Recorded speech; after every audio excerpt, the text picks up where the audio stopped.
तो आज हम इस पूरे यूनिट के लास्ट टॉपिक पे हैं, लास्ट चैप्टर पे हैं, इलेक्ट्रोमैग्नेटिक वेव्स। ठीक है। लेकिन इससे पहले कि मैं ये चैप्टर शुरू करूं, हम लोगों ने इलेक्ट्रोस्टैटिक्स में पढ़ा था कि 1/4 पाई एप्सिलॉन नॉट कितना होता है, 9 × 10⁻⁹ होता है, right? SI units. Yes.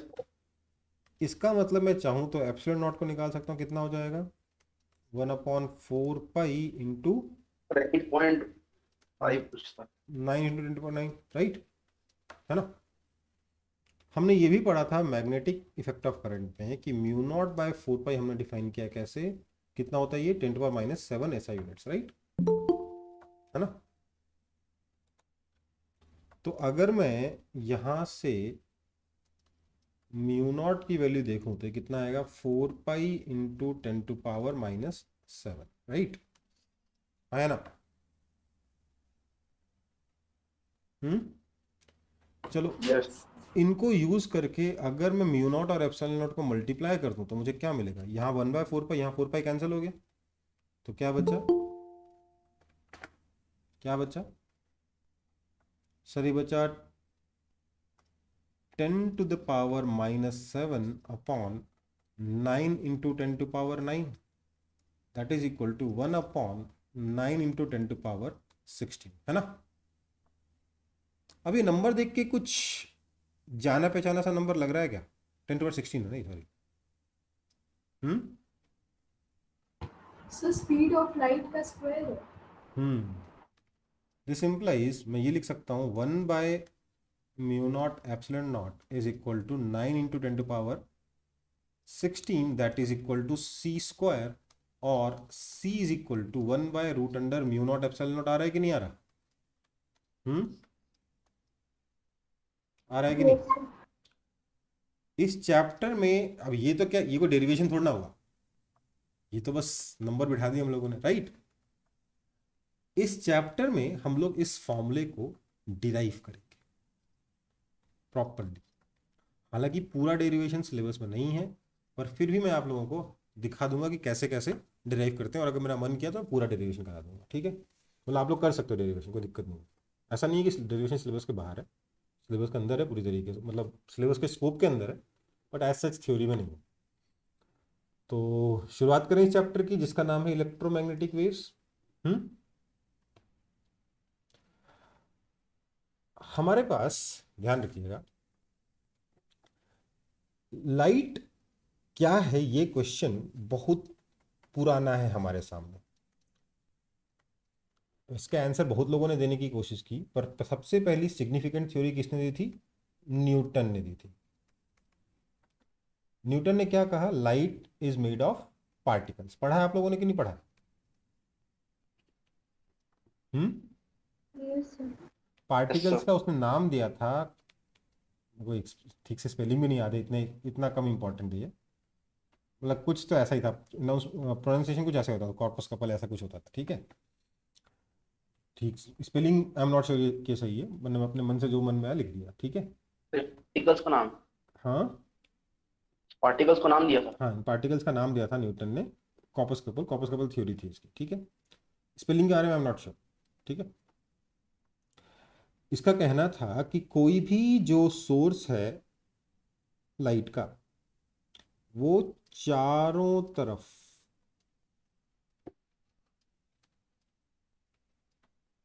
Radiations छोड़ता है। रेडिएशंस क्या है? पार्टिकल के बने हुए स्ट्रीम ऑफ पार्टिकल्स हैं, एक के बाद एक, एक के बाद एक, एक के बाद एक, एक के बाद एक, खूब सारे पार्टिकल्स किसी भी सोर्स से लगातार निकलते रहते हैं। ठीक है। इस थ्योरी को बाद में एक साइंटिस्ट ने चैलेंज किया था जिसका नाम था यंग। नाम तो सुना ही होगा इसका, क्लास 11th में भी सुना है, राइट? हालांकि यंग से पहले कोई और बंदा आया था, बट यंग ने प्रूफ कर दिया था कि नहीं, लाइट पार्टिकल नहीं है, लाइट इज वेव।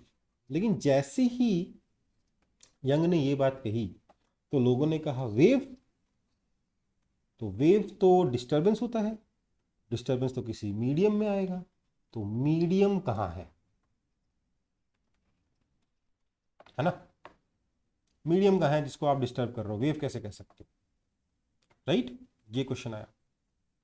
तो लोग मीडियम ढूंढने लगे। इस कहानी आप लोगों को शायद अनिल सर ने भी सुना रखी होगी, हो सकता है मैंने भी सुना रखी ऑलरेडी, मेरे को बहुत पसंद है ये वाली कहानी। तो मीडियम की तलाश में लोगों ने कहा कि जो पूरा का पूरा यूनिवर्स है ना, उसमें एक मीडियम फैला हुआ है। उस मीडियम का नाम तक दे दिया गया ईथर। प्लीज को केमिस्ट्री के ईथर से कंफ्यूज मत करिएगा। ईथर का मतलब है इटर्नल, जो हर जगह मौजूद हो। उस मीडियम का नाम दिया गया ईथर। ओके, ये ईथर केमिस्ट्री वाला ईथर नहीं है, ऑर्गेनिक केमिस्ट्री वाला ईथर नहीं है। ठीक है बेटा, मीडियम का नाम क्या दिया गया? ईथर। और लोग ईथर की तलाश में लग गए। ठीक, ये सब कुछ चल रहा था। एक बंदे ने ईथर को ढूंढने के लिए एक एक्सपेरिमेंट किया। एक्सपेरिमेंट का नाम मेरे को याद भी नहीं है, लेकिन मैंने पहले भी इस एक्सपेरिमेंट के बारे में शायद आपसे चर्चा कर रखी है। वो जो एक्सपेरिमेंट है उसका नाम मेरे को याद नहीं है, ना तो साइंटिस्ट का नाम याद है। बट अगर आप कभी गूगल पर सर्च करो फिजिक्स का बेस्ट फील्ड एक्सपेरिमेंट करके, तो आपको उसी एक्सपेरिमेंट का नाम मिलेगा। ठीक है, फिजिक्स बेस्ट फील्ड एक्सपेरिमेंट। ठीक है, या फिजिक्स का मोस्ट इंटेलिजेंट फील्ड एक्सपेरिमेंट। बहुत ही ज़्यादा इंटेलिजेंट एक्सपेरिमेंट था, पर फेल हो गया। ठीक है, और उस एक्सपेरिमेंट में वो साइंटिस्ट ईथर एग्जिस्ट करता है ये प्रूव करने गया था, और एक्सपेरिमेंट की वजह से ये उल्टा प्रूव हो गया कि ईथर एग्जिस्ट नहीं करता है।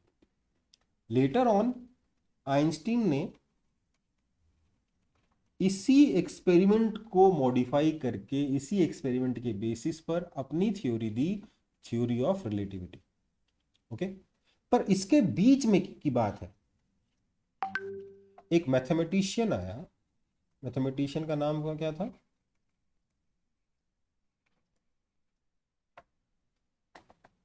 अरे यार, वही तो मेन साइंटिस्ट इस चैप्टर का।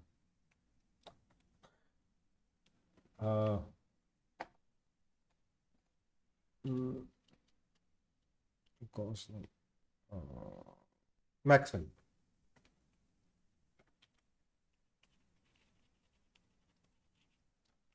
इसने बोला कि लाइट जो है वो इलेक्ट्रोमैग्नेटिक वेव है, इसको ट्रैवल करने के लिए मीडियम की रिक्वायरमेंट नहीं है। मैक्सवेल ने क्या बोला? लाइट इलेक्ट्रोमैग्नेटिक वेव है, इसको ट्रैवल करने के लिए मीडियम की रिक्वायरमेंट नहीं है। और उसने मैथ्स की इक्वेशन से प्रॉपरली प्रूफ कर दिया कि हाँ भैया, बिना मीडियम के भी वेव ट्रैवल कर सकती है। कौन सी वेव? Electromagnetic wave. अब इलेक्ट्रोमैग्नेटिक वेव क्या होती है, ये सब कुछ हम लोग इस क्लास में, इस चैप्टर में पढ़ने वाले हैं। ठीक है, आइंस्टीन की थ्योरी तक हम यहाँ नहीं जाने वाले, हम यहीं पर अपने कहानी खत्म कर देंगे। बीच में हम लोगों ने ये यंग की स्टोरी को पूरा स्किप कर दिया, जो जिसके ऊपर एक पूरा का पूरा चैप्टर। ठीक है बेटा, तो क्या हुआ शुरुआत से समझते हैं। हम लोगों ने अभी तक फिजिक्स के इलेक्ट्रोडायनेमिक्स या इलेक्ट्रोमैग्नेटिज्म चैप्टर यूनिट में कौन कौन सी इक्वेशंस पढ़ी, कौन कौन से फिजिक्स के लॉस पढ़े, मैं बताता हूँ बेसिक लॉस क्या क्या है। सबसे पहला है कि closed integration of E vector dot D S vector is equal to Q by epsilon, है ना? है ना? ये कौन सा लॉ कहलाता है, बताइए? Electric walk. हम्म, तो गॉस लॉ। गॉस लॉ कहलाता है। ये है आपका गॉस लॉ। बिल्कुल सिमिलर लॉ आप मैग्नेटिक फील्ड के लिए भी बना सकते हो कि close integration of B vector dot D S vector, ये कितना होगा बताइए?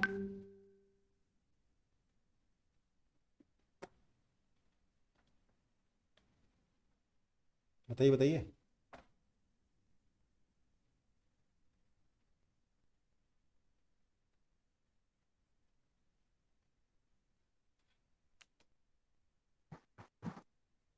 बोलो।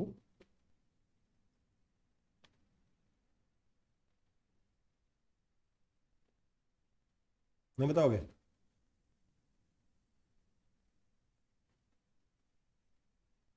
देखो भाई, close integration of B vector और डीएस वेक्टर होगा 0। क्यों? क्योंकि सर मैग्नेटिक फील्ड हमेशा क्लोज लूप्स बनाती हैं। अगर एक क्लोज्ड वॉल्यूम से कोई मैग्नेटिक फील्ड लाइन बाहर निकलेगी तो वापस अंदर जाएगी ही जाएगी। तो नेट फ्लक्स कितना हो जाएगा? हमेशा बाहर जाना माइनस अंदर आना, 0। आया ना? बोलो। Yes sir. ठीक है, ये लॉ भी गॉस लॉ ही कहलाता है, इसका अलग से नाम नहीं है। इसको भी हम लोग गॉस लॉ ऑफ मैग्नेटिज्म कहते हैं, तो गॉसेस लॉ ही मानो इसको। ठीक है, इसके बाद अगला फॉर्मूला है close integration of E vector dot DL vector. ये कितना आया था? ये तो याद होगा।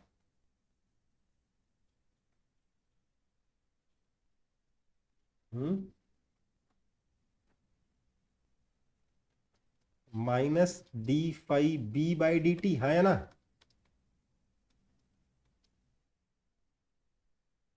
बोलो।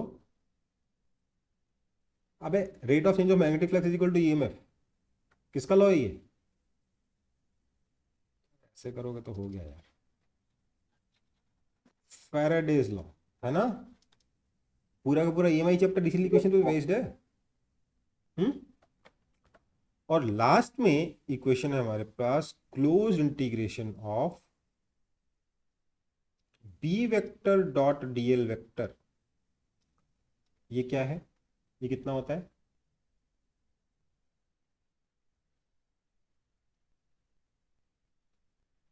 ये भी mu not I. Mu not I होता है। इसको आप क्या कहते हो? Ampere circuital law.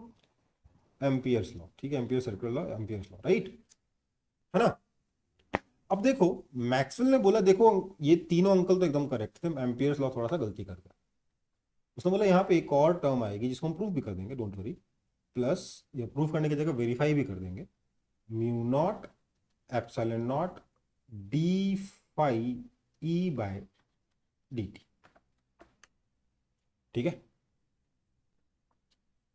समझ में आई बात? ये क्या है आपका? This is Maxwell's correction. ठीक है, समझ में आई बात? इस पे पूरी चर्चा होगी डिटेल में, पर बाकी तीन लॉज एकदम करेक्ट हैं। मैक्सवेल जिस मैथमेटिशियन के बारे में बात कर रहा था ना, उसने एम्पियर्स लॉ में एक करेक्शन किया कि भैया इसमें म्यू नॉट आई तो रहेगा ही रहेगा, साथ में mu not epsilon not D phi E by D T भी आएगा। ठीक है, वो भी प्लस, यहाँ माइनस है यहाँ प्लस है, ध्यान रखिएगा। इस करेक्शन कैसे हुआ, क्या उसके बारे में नेक्स्ट पेज पे चर्चा होगी। और हमने इन चारों इक्वेशंस को कंबाइनली क्या बोला मालूम है? देखो, इन चार लॉज में से दो हैं गॉस के, एक है फैराडे का, आधा एम्पियर का, आधा मैक्सवेल का, है ना? है ना? तो क्या बोलना चाहिए, किसकी इक्वेशन है ये?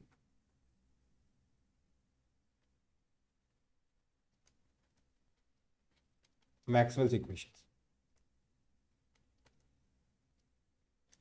तो क्या बोलते हैं? Maxwell equation. आप बोलोगे सर मैक्सवेल का कैसे हो गया सर, ये तो दो गॉस के हैं, एक फैराडे का है।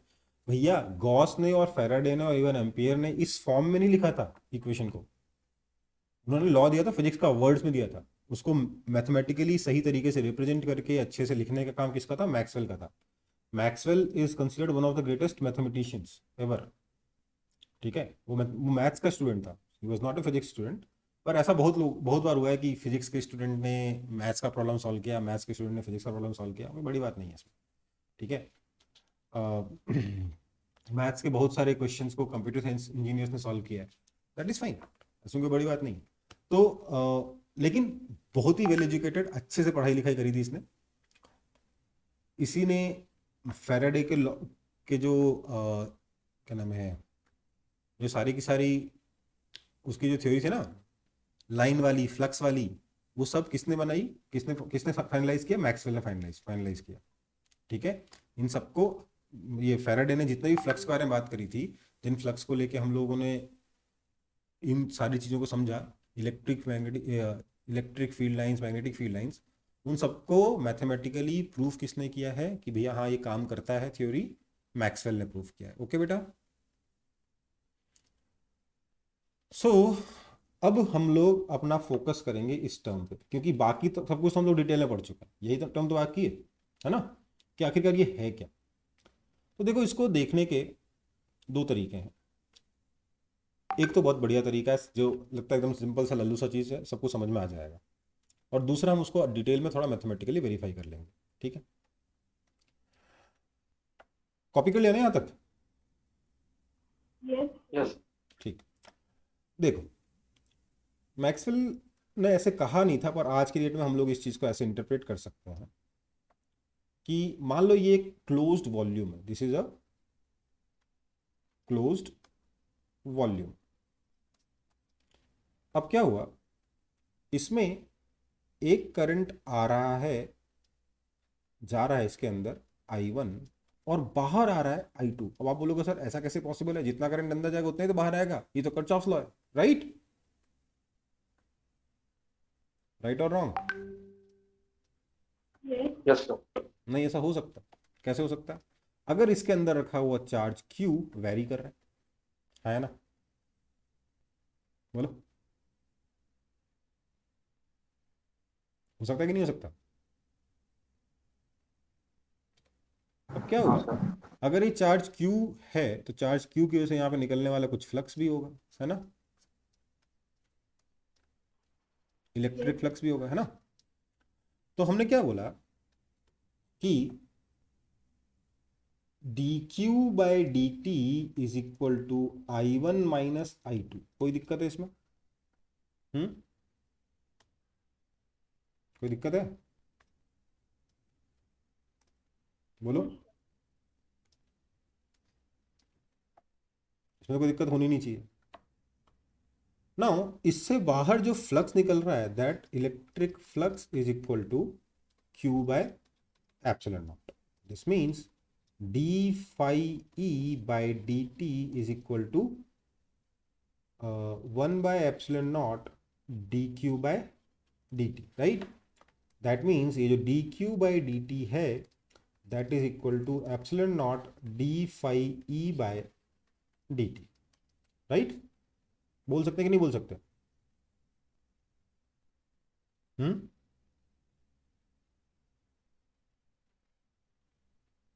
बोल सकते हैं ना?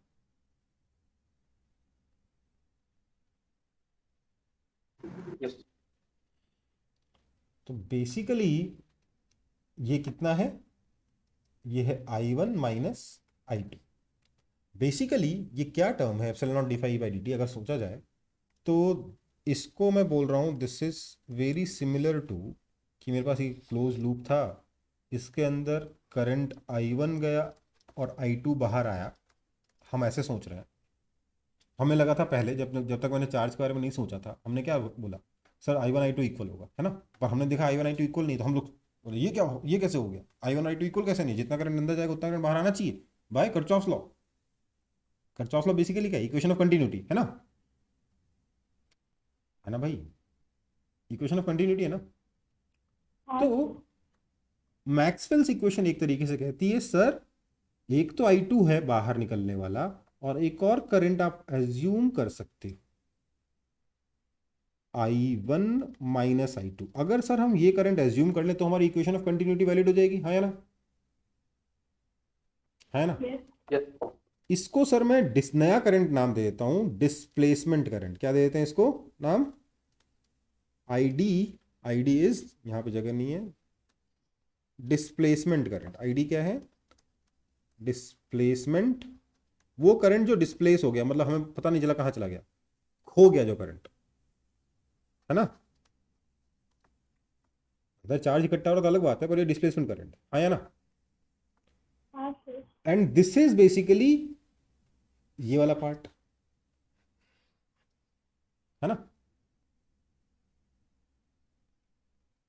है ना? So if I assume a current called displacement current which is equal to epsilon naught d phi e by dt, then I can still apply Kirchhoff's law or equation of continuity. Yes or no? If I just assume that there is one more current called this current and that current is not वो असली में वो current नहीं जिससे charge बाहर आ रहा है, वो है बेसिकली फ्लक्स बाहर आने का रेट कितना तेजी से बढ़ रहा है ना, उसका मेजर है. राइट और रॉन्ग? बोलिए. Yes. So we have this displacement current I1 minus I2. If we consider this current, we can still apply equation of continuity or Kirchhoff's law. Okay? तो सर मैं क्यों पढ़ा रहा हूँ डिस्प्लेसमेंट करंट? देखो भाई, हमने अभी भी क्या डायग्राम बनाया देख लेते हैं एक बार फिर से. इधर से करंट आया I1, इधर से करंट निकला I2, और हमने एक करंट अज्यूम किया I displacement that is equal to I1 minus I2 so that we are able to apply the equation of continuity. And we also found that I displacement is nothing but epsilon naught d phi E by dt. Now, if you look at the Maxwell's fourth equation, तो क्या कह रहा है? ये कह रहा है कि sir close integration of b vector dot dl vector is nothing but mu naught I plus mu naught epsilon naught d phi E by dt, है ना? That is mu naught times I plus epsilon naught d phi E by dt. That is mu naught times I plus वो current जो displace हो गया, जो हमें मिल नहीं रहा, आया ना? बोलो बोलो. तो क्या बोले लास्ट लाइन? ये क्या है? ये डिस्प्लेसमेंट करंट ही तो है जो हमें मिल नहीं रहा था. बेसिकली कुछ नहीं हुआ है, उस इक्वेशन में आई प्लस ये एक एक्स्ट्रा टर्म आ गया, वो करंट जो खो गया था ना, उसको जोड़ोगे तब काम चलेगा, तब वो इक्वेशन सही होगी. आप बोलोगे सर ऐसे थोड़ा ना, वैसे तो मैथमेटिकली कुछ भी लिख देंगे तो मान थोड़ा लेंगे हम उसकी बात. इसको किसी फिजिकल सिचुएशन में वेरीफाई तो करके दिखाओ इस इक्वेशन को. मैंने वेरीफाई करके नहीं दिखाया, मैंने बस डिराइव करके दिखाया कि हम ये एक डिस्प्लेसमेंट करंट एज्यूम करते हैं, that is epsilon not D phi E by D T. ये सिर्फ मैथमेटिकली मैंने डिराइव कर दिया जो मन में आया मेरे, है ना. मैंने इसको फिजिकली अभी तक एक्सप्लेन नहीं किया कि यह चीज़ क्या है.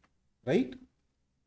हल्का फुल्का एक्सप्लेनेशन दिया है पर कोई खास एक्सप्लेनेशन नहीं है, वो मानने लायक एक्सप्लेनेशन नहीं है. राइट?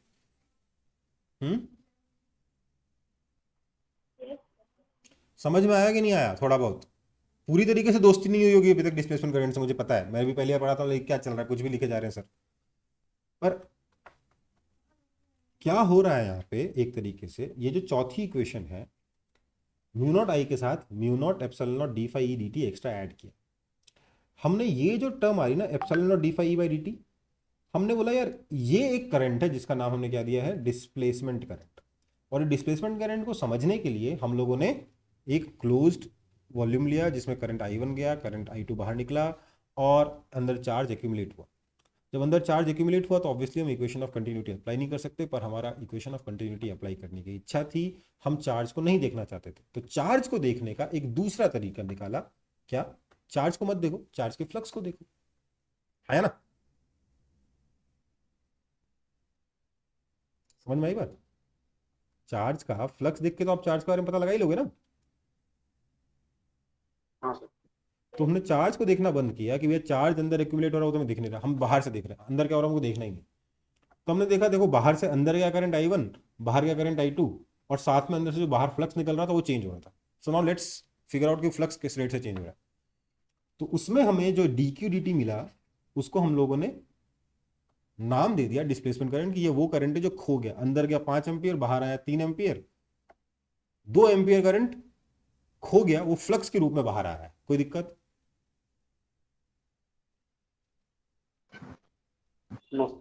ठीक है. और अगर मैं उसको भी यूज कर लूं तो मेरा जो एम्पियर्स लॉ जो गड़बड़ कर रहा था वो भी अब करेक्ट हो जाएगा, है ना? समझ में आई बात?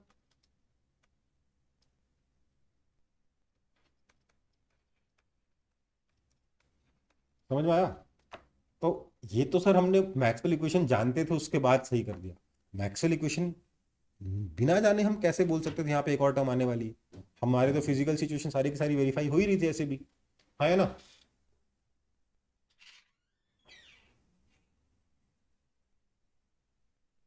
हो रही थी ना, फिजिकली हमारी सारी सिचुएशन ऐसे भी वेरीफाई हो रही थी, तो हम जबरदस्ती ये करेक्शन क्यों करेंगे? कोई ना कोई तो फिजिक्स में प्रॉब्लम आई होगी तभी ना ये करेक्शन करना पड़ा हमें। हाँ सर।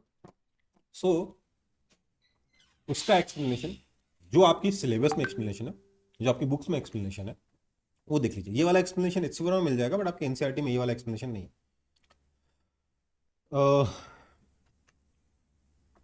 तो जो एक्सप्लेनेशन है वो कुछ ऐसा जाता है कि मान लो मेरे पास ये एक कैपेसिटर है विद सर्कुलर प्लेट्स।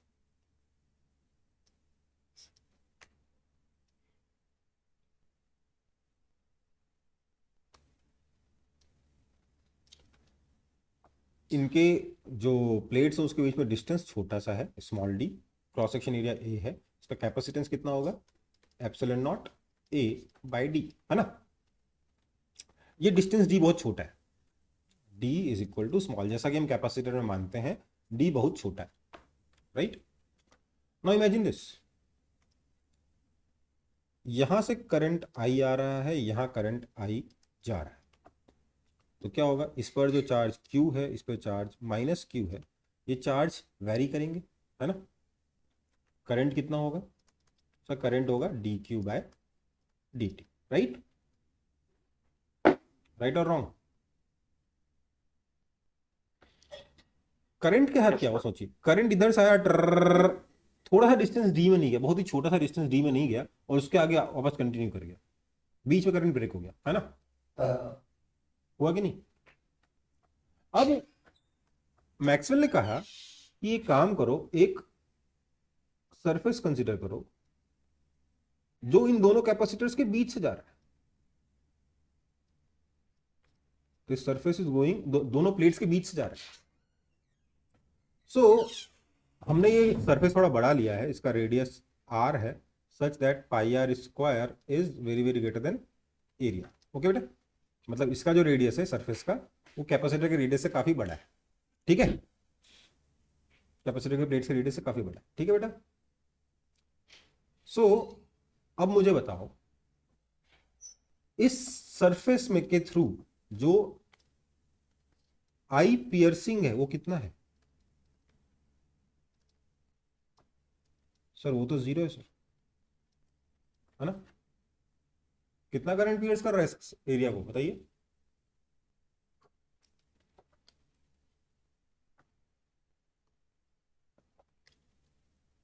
बोलिए।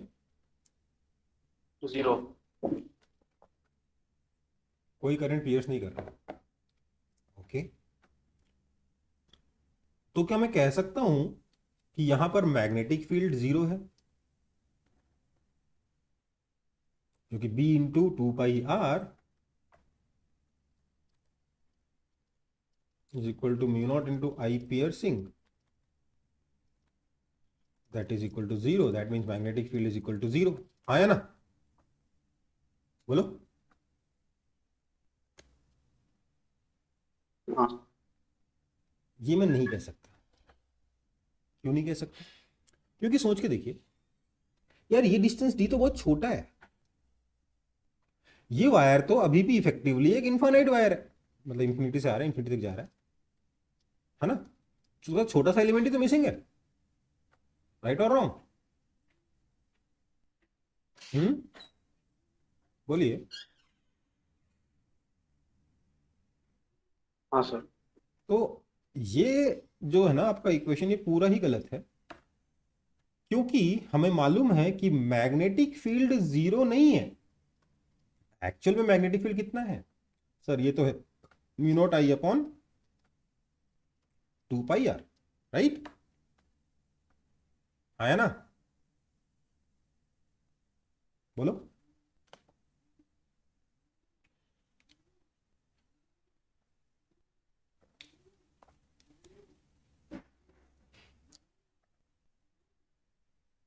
जल्दी से बताओ।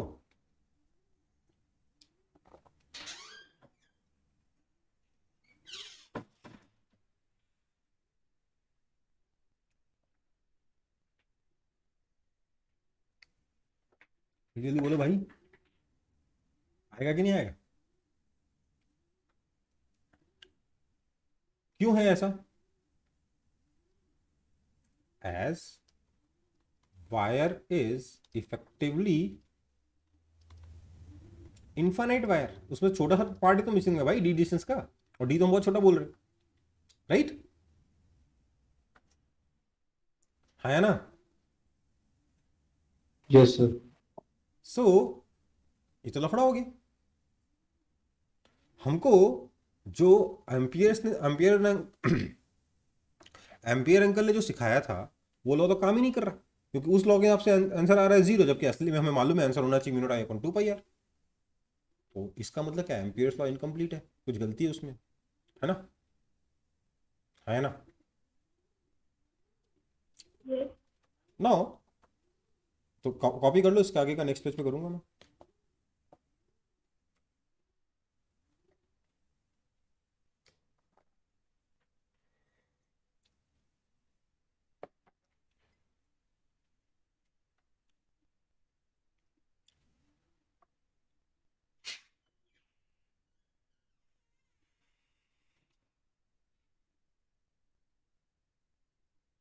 ये मजेदार है कि डिफिकल्ट है अभी तक?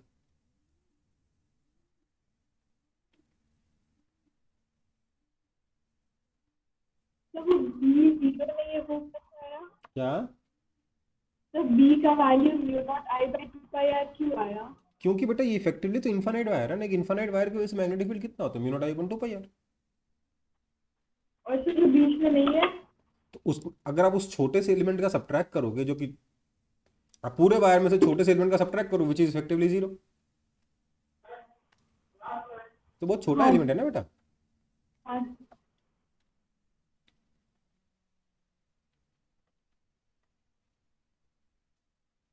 सर हो गया कॉपी। हो गया?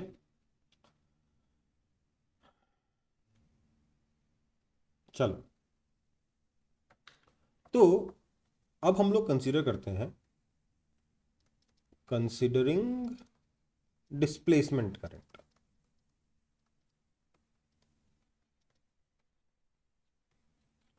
हमें मालूम है कि जो इलेक्ट्रिक फील्ड होगा उस सरफेस के रीजन में, that is equal to Q by A epsilon nought, है ना?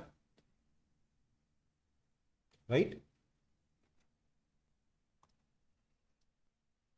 ऐसे ही होगा ना इलेक्ट्रिक फील्ड तो,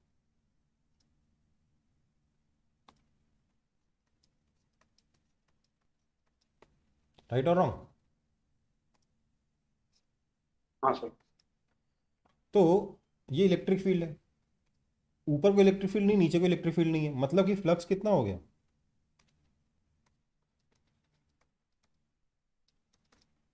Q by A epsilon nought into यही वाला एरिया, क्योंकि ऊपर वाले एरिया में तो कोई है नहीं फ्लक्स। फ्लक्स कहाँ से जाएगा, इतने ही रीजन से जाएगा ना।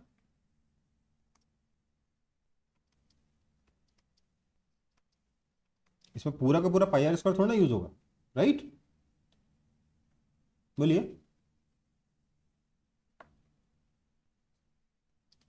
है ना? सर क्यों यूज नहीं होगा? बेटा क्योंकि इलेक्ट्रिक फील्ड जितने एरिया में उतने ही एरिया को फ्लक्स से मल्टीप्लाई करोगे ना, उतने ही एरिया को मल्टीप्लाई करोगे ना इलेक्ट्रिक फील्ड से। जहां इलेक्ट्रिक फील्ड ही नहीं है उसको मल्टीप्लाई कर दो, कैसे फ्लक्स निकल जाएगा क्या? इलेक्ट्रिक फील्ड तो यहीं पर है, तो यहीं का इलेक्ट्रिक फील्ड इंटू यहीं का एरिया, यहाँ पे इलेक्ट्रिक फील्ड है ही नहीं, तो यहाँ पे क्या फ्लक्स आएगा, कोई फ्लक्स नहीं आएगा। So this is equal to basically Q by epsilon naught. This implies epsilon not D phi E by D T is equal to D Q D T, that is basically current, है ना? Therefore जो displacement current है वो कितना है, आई के बराबर ही है ना? समझ में आई बात? बोलो।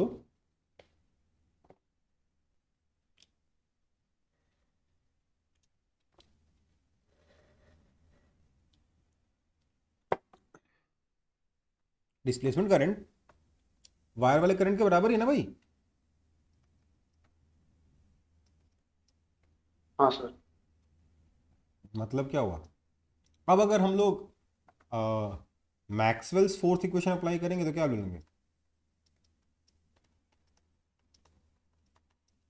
इसमें हम बोलेंगे कि b into two pi R, LHS क्या था? Close integration of B dot DL. इस लूप पे लगाएंगे तो क्या होगा? b into two pi R is equal to mu naught times, current तो जीरो है लेकिन डिस्प्लेसमेंट करंट है ना, डिस्प्लेसमेंट करंट कितना? आई के बराबर। एकदम सही फिट बैठा कि नहीं बैठा? बोलो।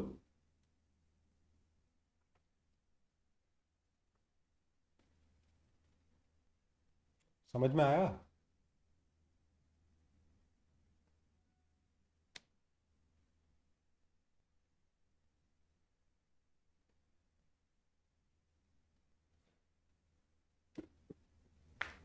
तो ये इक्वेशन समझा दीजिए।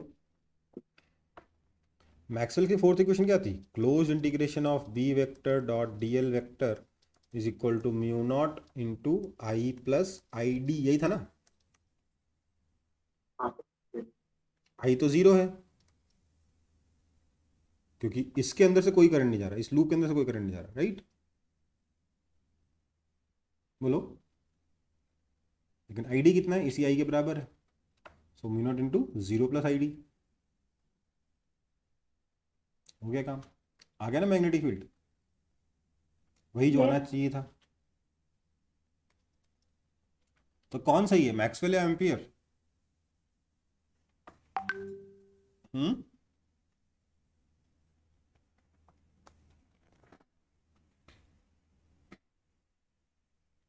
तो बोलो। मैक्सवेल।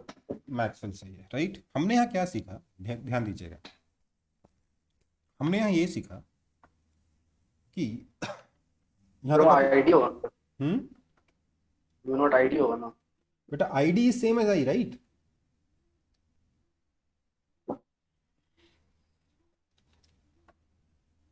हम्म, आप यहाँ लिख लो। Sir ID same as right ID होगा तो फिर तो सर दोनों जीरो हो जाएंगे सर। अरे मेरे भाई आई डी ये वाले आई के बराबर है, यहाँ पर आई पियर्सिंग के बराबर नहीं है। चलो यहाँ पे ना, यार यही गलती हो गई, सॉरी। यहाँ पे आई नहीं लिखना चाहिए, यहाँ से लिखना चाहिए mu not into I piercing plus I displacement, right? ये लिखना चाहिए ना लॉ तो। ना आई पियर्सिंग जीरो है, आई जीरो नहीं है, ठीक है? ओके।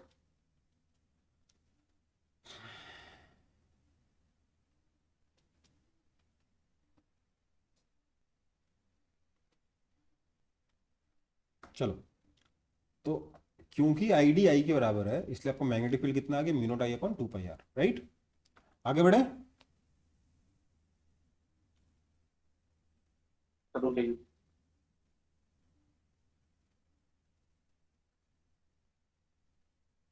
ये वो वाला करंट है जो कि इस एरिया के थ्रू पास हो रहा है। एरिया के थ्रू कोई करंट तो पास हो नहीं रहा, ठीक है? उसको आई पियर्सिंग कहते हैं, वो जीरो हो गया। लेकिन एरिया के थ्रू एक डिस्प्लेसमेंट करंट जा रहा है जो हम लोगों ने करंट की कंटिन्यूटी के हिसाब से सोचा था, है ना?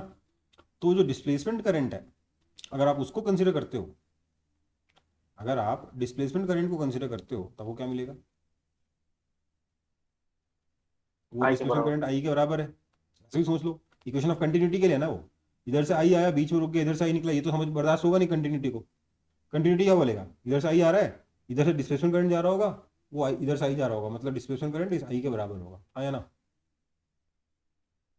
उसको मैथमेटिकली ऐसे प्रूव कर दिया हम लोगों ने, ठीक है बेटा? तो बढ़ूं आगे। Yes sir. सो हमें close integration of B vector और DL vector is equal to mu naught times I piercing plus I D, ये फॉर्मूला समझ में आया। देखो अभी तक हमने इस चैप्टर में क्या सबसे इंपॉर्टेंट चीज सीखी है, मतलब जो सीखनी चाहिए इक्वेशंस, अगर आप मैथ्स का फिजिकल इंटरप्रिटेशन निकालना जानते हो तो उन चार इक्वेशंस को एक बार दोबारा देखते हैं।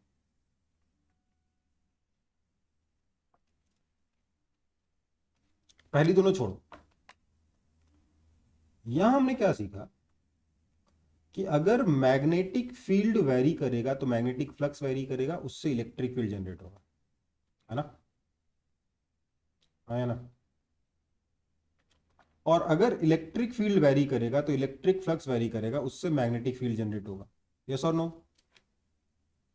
Yes sir. मतलब मैग्नेटिक फील्ड के वेरी करने से इलेक्ट्रिक फील्ड आएगा, इलेक्ट्रिक फील्ड के वेरी करने से मैग्नेटिक फील्ड आएगा। अब ध्यान दीजिए, मैग्नेटिक फील्ड के वेरी करने से जो इलेक्ट्रिक फील्ड जनरेट होगा, मैग्नेटिक फील्ड के वेरी करने से जो इलेक्ट्रिक फील्ड जनरेट होगा,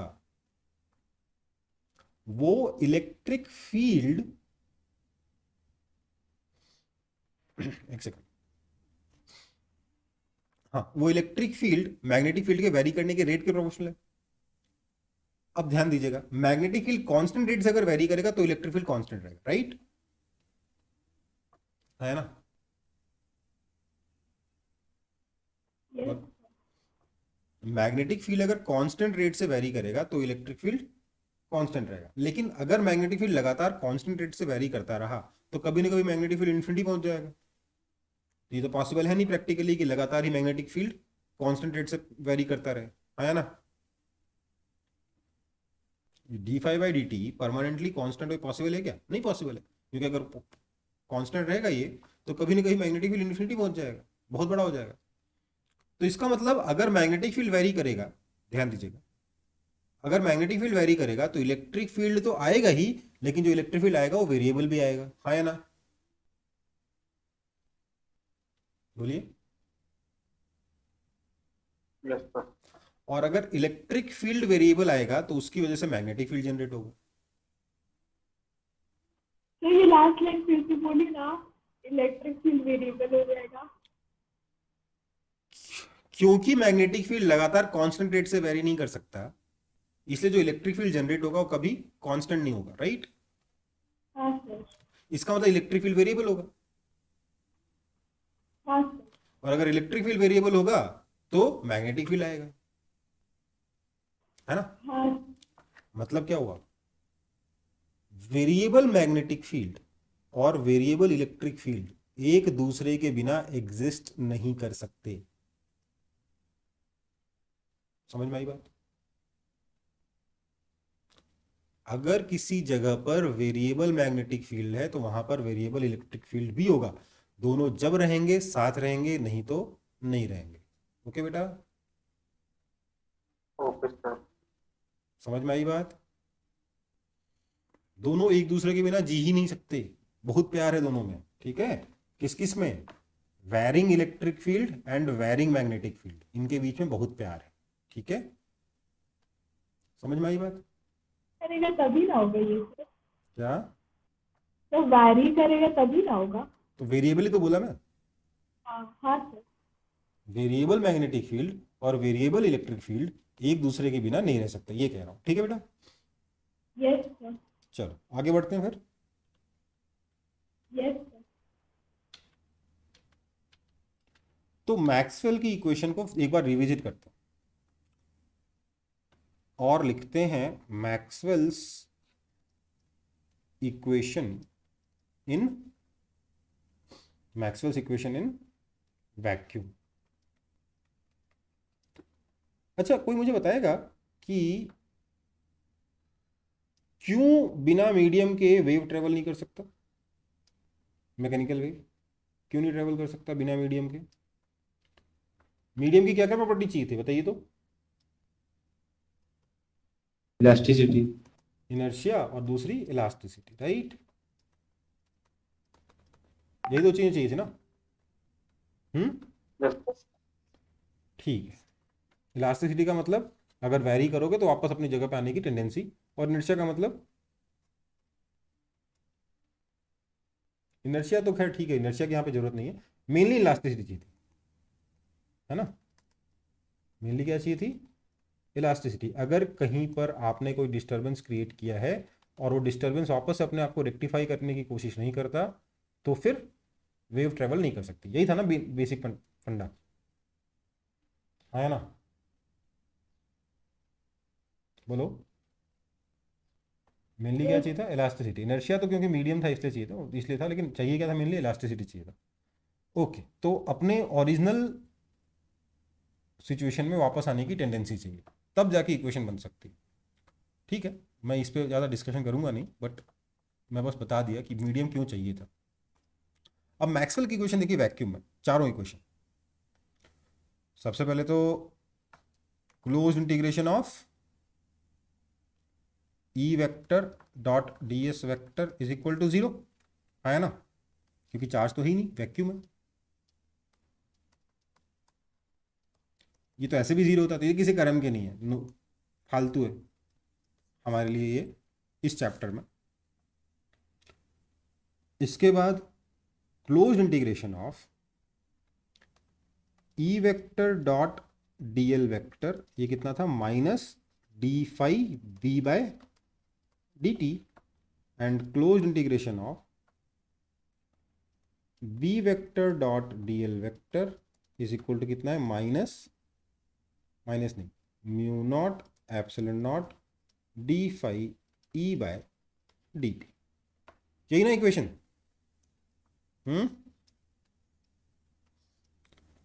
अब मैक्सवेल इतना बड़ा मैथमेटिशियन था, उसने दो ऐसी इक्वेशन देखी और देखते उसको चमक गया कि ये तो वेव की इक्वेशन।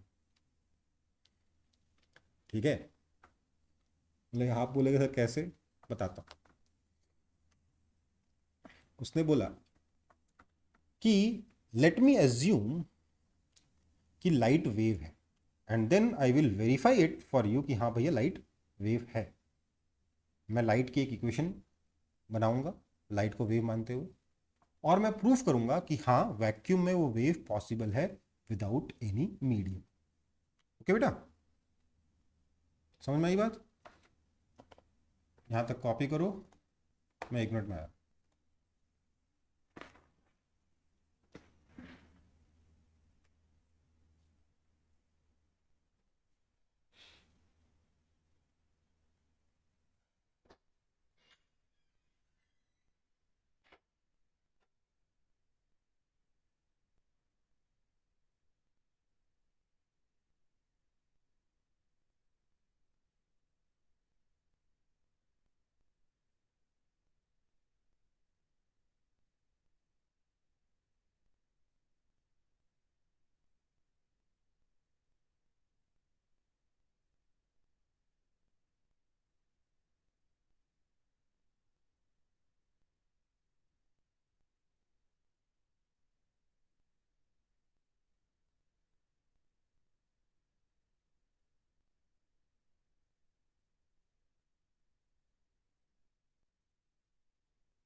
कर रहे हो? कर लिया कॉपी?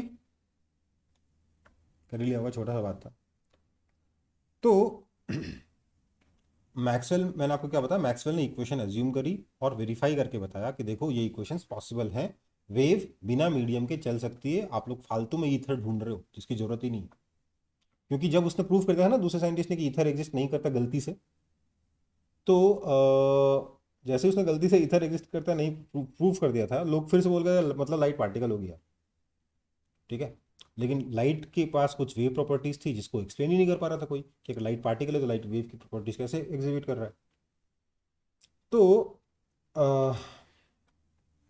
क्या हुआ देखिए, मैक्सवेल ने बोला, Maxwell's equation of electromagnetic wave.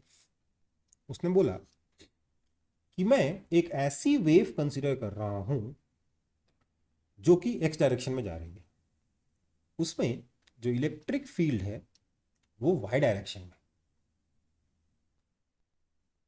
Electric field basically Y direction में है, दैट इज इक्वल टू, उसने कहा E naught sine omega T, omega times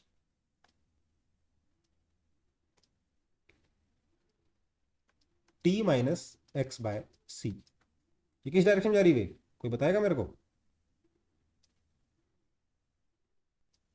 इस वेव का कोई डायरेक्शन बताएगा मेरे को?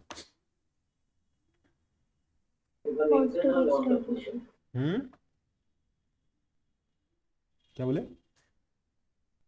Positive x direction. Positive X direction में, क्योंकि T minus X by V होता है ना। उसने सी बोला लाइट की वेलोसिटी लेट से, तो omega into T minus X by C उसने बोला लाइट की, इस तरीके से इसकी इक्वेशन बनेगी। और उसने बोला कि लेट मी ऑल्सो कंसिडर कि जो मैग्नेटिक फील्ड है वो बेसिकली जेड डायरेक्शन में है, and it is given by B naught sign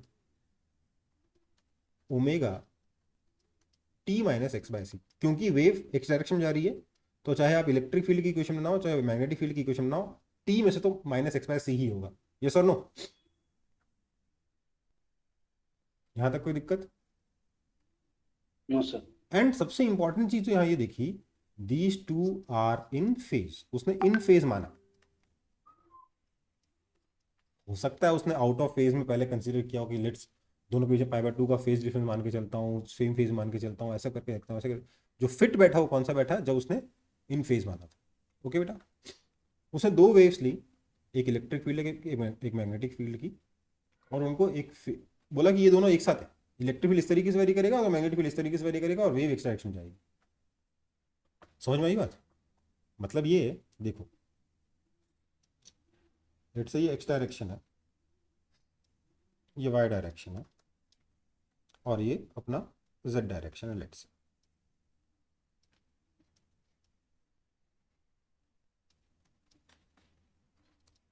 ठीक है, तो मैक्सवेल ने कहा वेव मेरी एक्स डायरेक्शन में जा रही है, लेकिन इस वेव का जो इलेक्ट्रिक फील्ड है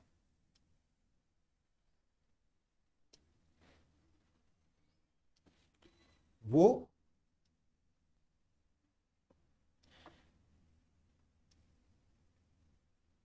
वाई डायरेक्शन में है।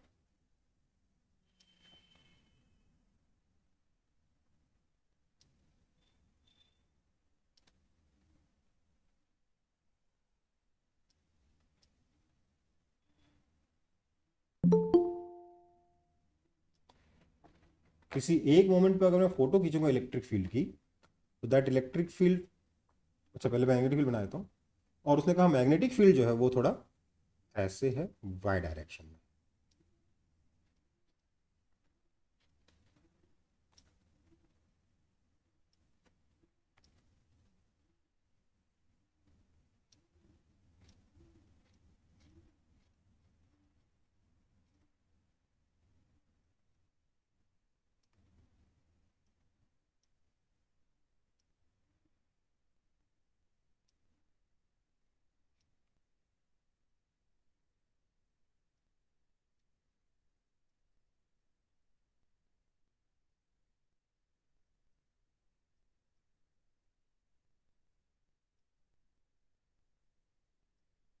डायग्राम तो समझ में आ नहीं रहा होगा, तो थोड़ा सा बता देता हूँ। इलेक्ट्रिक फील्ड इस तरीके से वाई डायरेक्शन में वेरी कर रहा है, कहीं पर प्लस वाई डायरेक्शन में, कहीं पर माइनस वाई डायरेक्शन, क्योंकि साइन का ग्राफ आएगा ना भाई। कहीं पर प्लस वाई डायरेक्शन में, कहीं पर माइनस वाई डायरेक्शन में इलेक्ट्रिक फील्ड है। और इलेक्ट्रिक फील्ड और मैग्नेटिक फील्ड जेड डायरेक्शन में, यहाँ पे प्लस जेड डायरेक्शन है, यहाँ पर माइनस जेड डायरेक्शन है।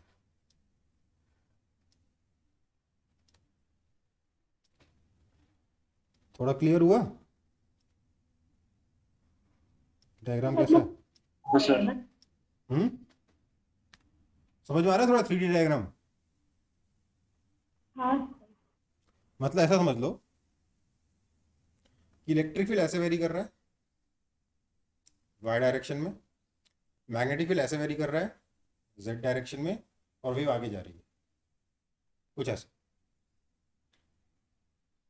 समझ में आ रहा है कुछ? हाँ सर। Yes, sir. पक्का? सो वेव इधर जा रही है, इलेक्ट्रिक फील्ड और मैग्नेटिक फील्ड ऐसे वेरी कर रहा है। अच्छा है ना ये रुकिए। क्वेश्चन? ये उसने एज्यूम किया और बाद में उसने प्रूफ किया कि ऐसा होगा, ऐसा हो सकता है।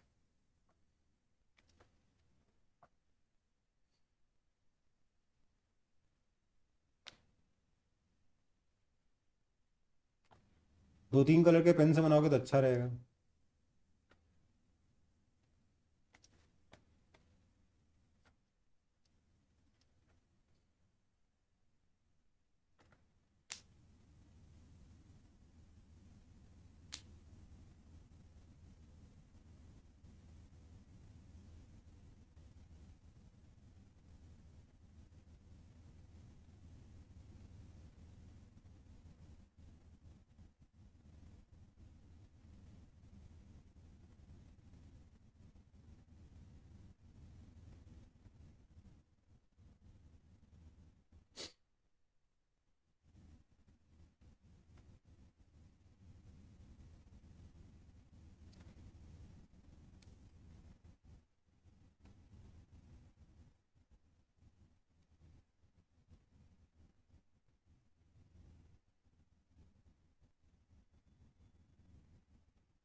हो गया कॉपी?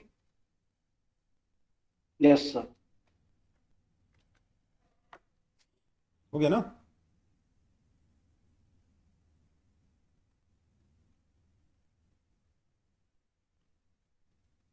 हाँ सर।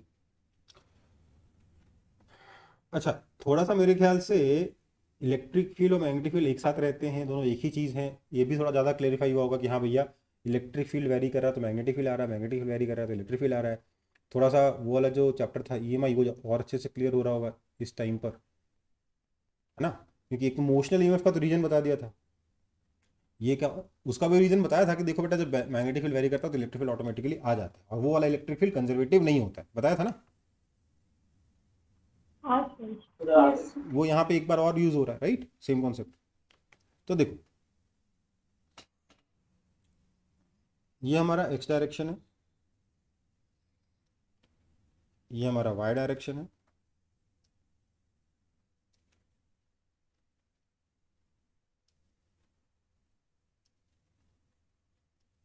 ये है हमारा जेड डायरेक्शन। मेरे पास दो इक्वेशंस थी। अच्छा ये थी ना दोनों इक्वेशंस, एक ये वाली और एक ये वाली। अच्छा नहीं, इक्वेशंस ये थी, एक ये वाली और एक ये वाली, ठीक है? तो मैं पहले ये वाली इक्वेशन 1 यूज़ करूंगा, बाद में सेकंड इक्वेशन यूज़ करूंगा, दो बार अलग अलग करूंगा काम, ठीक है? मैं 1 यूज़ करूंगा, उससे कुछ रिजल्ट आएगा, बोलूंगा सिमिलर तरीके से 2 यूज़ कर लेना, 2 का रिजल्ट आ जाएगा, ठीक है? मेरी इक्वेशन में 1 क्या थी, मतलब ऐसे तो थर्ड थी, but close integration of E dot D L is equal to minus D five V by D T.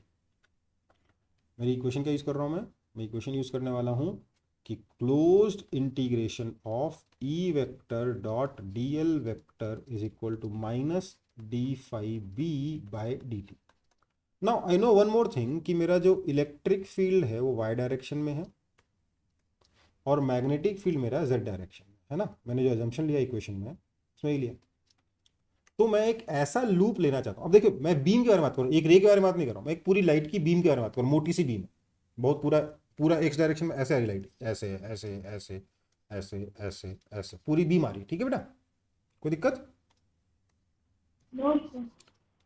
सो मैं एक ऐसा लूप लेना चाहता हूँ, सिंपल लूप, जिसमें मैग्नेटिक फील्ड का फ्लक्स आए, क्योंकि मैग्नेटिक फील्ड किधर है, इधर है ना, और इलेक्ट्रिक फील्ड के लिए close integration of in loop कर पाऊँ, इलेक्ट्रिक फील्ड का पाथ इंटीग्रेशन है। मैं ऐसा जनरल लूप लेना चाहता हूँ, एक ऐसा लूप जिसमें मैं प्रॉपरली इक्वेशन बना पाऊँ। तो मेरे दिमाग में आ रहा है ये वाला लूप।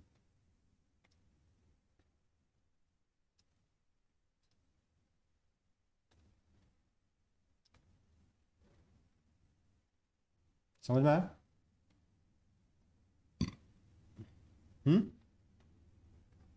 x1 से लेकर x2 तक ये साइड a है, कोई दिक्कत?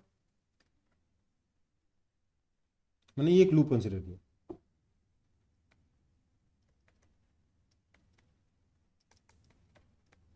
तो हम क्या देखेंगे, इसके अंदर से फ्लक्स आ रहा होगा, बाहर की तरफ आ रहा है, मैग्नेटिक फील्ड जेड डायरेक्शन है ना, तो इसमें इसके अंदर से फ्लक्स बाहर आ रहा होगा, राइट। और इलेक्ट्रिक फील्ड का हम यहाँ पर पाथ इंटीग्रल करेंगे तो मुझे क्या मिलेगा, मैं अगर ये काम करता हूँ तो इस लूप में मैं एक काम कर रहा हूँ, लूप का मैं डायरेक्शन ले ले रहा हूँ ऐसे, ठीक है।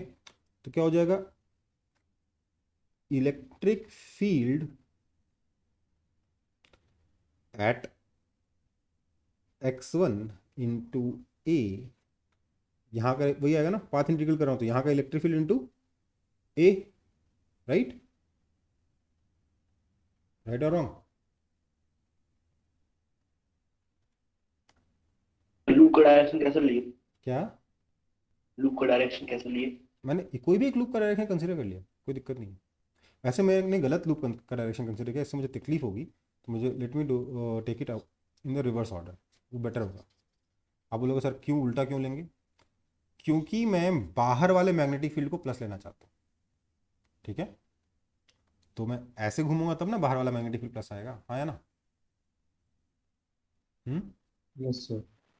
सो अब मैं अगर लूप की इक्वेशन लिखूंगा तो मुझे क्या मिलेगा, माइनस E1A यहाँ के लिए, E1 is electric field at x1, right. यहाँ पर सर इलेक्ट्रिक फील्ड इधर है, dl इधर है, प्लस 0। यहाँ पर जिधर इलेक्ट्रिक फील्ड है उसी डायरेक्शन में लूप में भी घूम रहा हूँ मैं, सो प्लस E2 है, और यहाँ पर 0। ये होगा LHS is equal to minus D D T of phi B. इस लूप में से फ्लक्स निकालना पड़ेगा मैग्नेटिक फील्ड का, है ना। अब सर मैग्नेटिक फील्ड तो कांस्टेंट ही नहीं है, तो फाई बी कैसे निकालूं? उसके लिए ना हमें यहाँ पर एक, यहाँ से x डिस्टेंस पे जाकर हम लोग एक dx लेंथ का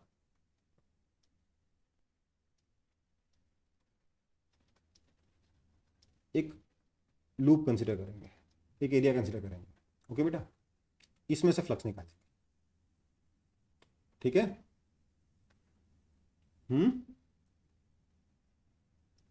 समझ में आई बात? समझ में आया? फाई भी क्या हो जाएगा, ध्यान दीजिएगा,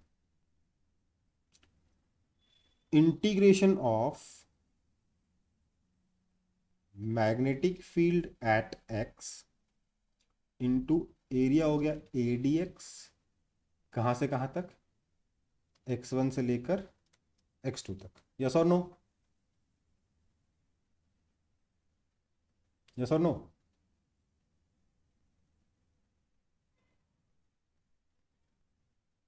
बोलिए। Yes, yes sir. सर। अब ध्यान दीजिएगा जरा, हमारा जो इलेक्ट्रिक फील्ड की इक्वेशन हमने कंसिडर करी थी वो क्या थी, E0 sine omega t minus X by C. और हमने जो मैग्नेटिक फील्ड की इक्वेशन कंसिडर करी थी वो क्या थी, B0 sine omega t minus X by C. Yes और नो? ध्यान दीजिएगा, मैं जब ये वाला फ्लक्स निकाल रहा हूं तो मैं सिर्फ x के रेस्पेक्ट में इंटीग्रेशन कर रहा हूं जनरल टाइम t पर, तो मैं t को कांस्टेंट मानते हुए ये इंटीग्रेशन कर डालूंगा, कर लूंगा। E1 कैसे निकलेगा, यहां पर x की जगह x1 डालूंगा तो निकलेगा, E2 के लिए x की जगह x2 डालूंगा तो निकलेगा, राइट, है ना। बोलिए ना, बोलिए। बोलोगे ही नहीं हो आप लोग। नहीं समझ आ रहा है, फिर से रिपीट कर दीजिएगा ये। तो बोल दो ना नहीं समझ में आ रहा है, ये क्यों बोलते क्यों नहीं हो? यही तो इसलिए तो मैं पूछ रहा हूँ कि मुझे पता है कुछ लोगों को समझ में नहीं आएगा, लेकिन कोई बोलता ही नहीं है। देखो क्या है, कहाँ से ये वाला रिपीट करना है या उससे पहले से रिपीट करना है? तो लूप से ही रिपीट कर दीजिए। लूप मतलब मतलब लूप लिए थे ना उसके बाद से। तो इसीलिए तो मैं पूछता रहता हूँ, कोई जवाब नहीं देता। सर डिस्कनेक्ट हो गया था। देखो भाई, मैंने ये लूप लिया, मैं इस लूप में ये वाली इक्वेशन अप्लाई करना चाहता हूँ, ये वाली, ठीक है? तो मैंने बोला कि मैं इस लूप में पहले निकालूंगा ये LHS, close integration of E vector और डीएल वेक्टर। तो क्या आ जाएगा, यहाँ पे तो हो जाएगा E2 इंटू ए, यहाँ 0, यहाँ माइनस E1 इंटू ए, है ना? तो माइनस क्यों? अबे क्योंकि मैं लूप में ऐसे घूम रहा हूँ, इलेक्ट्रिक फील्ड इधर है, हाँ हाँ सर। ठीक है, और यहाँ पे परपेंडिकुलर है, फिर से 0, राइट? तो क्या आ गया, E2a minus E1a is equal to, अच्छा हाँ, ये LHS आ गया E2a माइनस E1a, राइट? इसकी वैल्यू आ चुकी है। इसमें क्या आएगा जरा सोच के देखो सर, इसमें आएगा sine at x2 minus sine at x1, है ना? ये आने वाला है ना, ये इलेक्ट्रिक फील्ड ना, हाँ। इसमें साइन जो भी कांस्टेंट आएगा आएगा, but sine at x2 minus sine of this at x1, है ना? यस। चलो अब मैं ये निकालना चाहता हूँ माइनस d5v/dt। तो उसके लिए मुझे पहले इस लूप में से फ्लक्स निकालना पड़ेगा, है ना? कौन सा फ्लक्स? मैग्नेटिक फ्लक्स निकालना पड़ेगा। उसके लिए अब देखो, मैग्नेटिक फ्लक्स यूनिफॉर्म तो है नहीं, मैं कांस्टेंट के बारे में बात नहीं कर रहा, यूनिफॉर्म के बारे में बात कर रहा हूँ। अलग अलग पोजीशन पे अलग अलग है सेम टाइम पर, राइट? तो किसी भी एक टाइम पर, एक फिक्स टाइम पर अगर मैं पूरा फ्लक्स निकालना चाहता हूँ किसी भी टाइम t पर, तो मुझे, क्योंकि अलग अलग x पे अलग अलग फ्लक्स है, मुझे यहाँ पर इंटीग्रेशन करना पड़ेगा कि नहीं? यस। कहाँ से कहाँ तक, x1 से लेके x2 तक, ठीक हाँ है? सो मैंने बोला यहाँ पर magnetic field at x into area a dx, इसका इंटीग्रेशन करूंगा, राइट? तो इसमें मुझे क्या मिलेगा इंटीग्रेट करने के बाद? सोचिए जरा, साइन को इंटीग्रेट करूंगा तो माइनस कॉस आएगा, है ना? Yes. Yes sir. Minus cos आएगा, यहाँ एक पहले से माइनस है तो माइनस माइनस प्लस हो जाएगा, माइनस को छोड़ो, प्लस माइनस को छोड़ो, वो एडजस्ट हो जाएगा अपने आप, ठीक है? क्योंकि यहाँ पे एक और माइनस है, वो परेशान करेगा वो यहाँ पे, क्योंकि एक और माइनस है ना, वो माइनस माइनस माइनस 3 बार हो जाएगा, ठीक है? छोड़ो उसे, बट जो भी है, मैं अगर इसको इंटीग्रेट करता हूँ एक्स की तरफ, हाँ सॉरी, माइनस वाला अगर आप करोगे तो आ जाएगा, मैं बोलूंगा तो आप सिर्फ कंफ्यूज होगा, इसलिए ऐसा समझ लो। क्या आएगा, इंटीग्रेशन आएगा तो कॉस आ जाएगा, साइन को इंटीग्रेट करोगे तो कॉस आएगा, cos at x2 minus cos at x1 आएगा, है ना? हाँ। लेकिन उसको आप फिर से डिफरेंशिएट करोगे टाइम के रेस्पेक्ट में, तो कॉस को टाइम के रेस्पेक्ट में डिफरेंशिएट करोगे तो क्या आ जाएगा, माइनस साइन फिर से आ जाएगा, तो फिर से साइन आ गया, at sine at x2 minus sine at x1 आ जाएगा, हाँ है ना? हाँ सर। तो इससे भी आपको कुछ ना कुछ मिल जाएगा, इसको डिफरेंशिएट करोगे तो कुछ ना कुछ मिलेगा। इधर भी sine at x2 minus sine at x1 है, इधर भी sine at x2 minus sine at x1 आएगा, तो वो साइन वाला टर्म पूरा का पूरा कैंसिल हो जाएगा। ओके बेटा? Yes sir. और अल्टीमेटली ये सब करने के बाद आपको क्या मिलेगा मालूम है? आपको मिलेगा E0 is equal to C B0। वाह, खोदा पहाड़ निकली चुहिया, है ना? हाँ सर।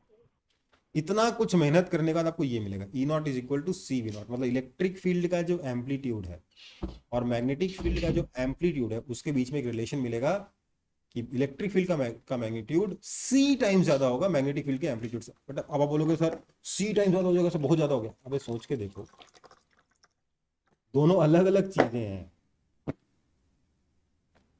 दोनों को कंपेयर थोड़ा ना कर सकते हो। c तो मीटर पर सेकंड में है ना, वो तो हमारे यूनिट पे डिपेंड करता है ना? हाँ, ऐसा यूनिट में दोनों की मैग्नीट्यूड में काफी बड़ा अंतर है, ठीक है? समझ में आई बात? तो सी कांस्टेंट। c यही वाला लाइट की वेलोसिटी वाला c आएगा, ठीक है सर। ठीक है। हाँ सर। उसके बाद आप क्या करोगे, ये तो आपने फर्स्ट इक्वेशन अप्लाई करी है अभी तक, सॉरी ये वाली इक्वेशन अप्लाई करी है अभी तक, फर्स्ट वाली। जो दूसरी वाली थी close integration of B vector और डीएल वेक्टर, जो मैक्सवेल ने बनाई equation is equal to mu not epsilon not D phi E by D, वो तो अभी तक अप्लाई नहीं करी, करी क्या? No sir. उसको अप्लाई करने के लिए क्या चाहिए होगा, उल्टा काम चाहिए होगा, क्योंकि आपको मैग्नेटिक फील्ड का पाथ इंटीग्रल चाहिए होगा और इलेक्ट्रिक फील्ड का फ्लक्स चाहिए होगा, राइट? राइट और रॉन्ग? राइट। तो उसमें आप दूसरा लूप लोगे, कैसा लूप लोगे? वो ये ऐसा वाला लूप, ठीक है। इसमें क्या होगा, आप इलेक्ट्रिक फील्ड का फ्लक्स निकाल सकते हो, मैग्नेटिक फील्ड का पाथ इंटीग्रल कर सकते हो, बाकी एक कांस्टेंट यहां माइनस की जगह म्यू नॉट एप्सिलॉन नॉट है, बाकी पूरी की पूरी इक्वेशन सेम टू सेम है ना? हाँ सर। तो सिमिलरली अगर आप सेकंड वाली इक्वेशन अप्लाई करोगे तो आपको क्या मिलेगा बताया था, आपको मिलेगा B naught is equal to mu not epsilon naught C E naught, ठीक है। सिमिलर काम है, मेहनत सिमिलर है, किसी को और ज्यादा देखना तो HC वगैरह पढ़ सकता है, पर फालतू में टाइम पास है वो, ठीक है। अगर करना है तो खुद से ट्राई करो, नहीं तो छोड़ दो, ठीक है।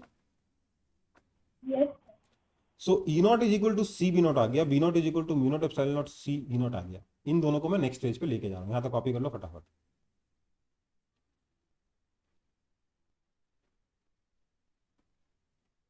सर वो mu not epsilon naught C E naught है। Mu not epsilon naught C E not.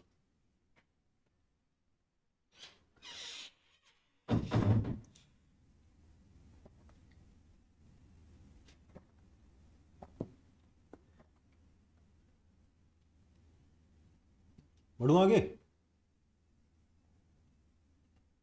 Yes sir. Sir तो देखो मेरे पास है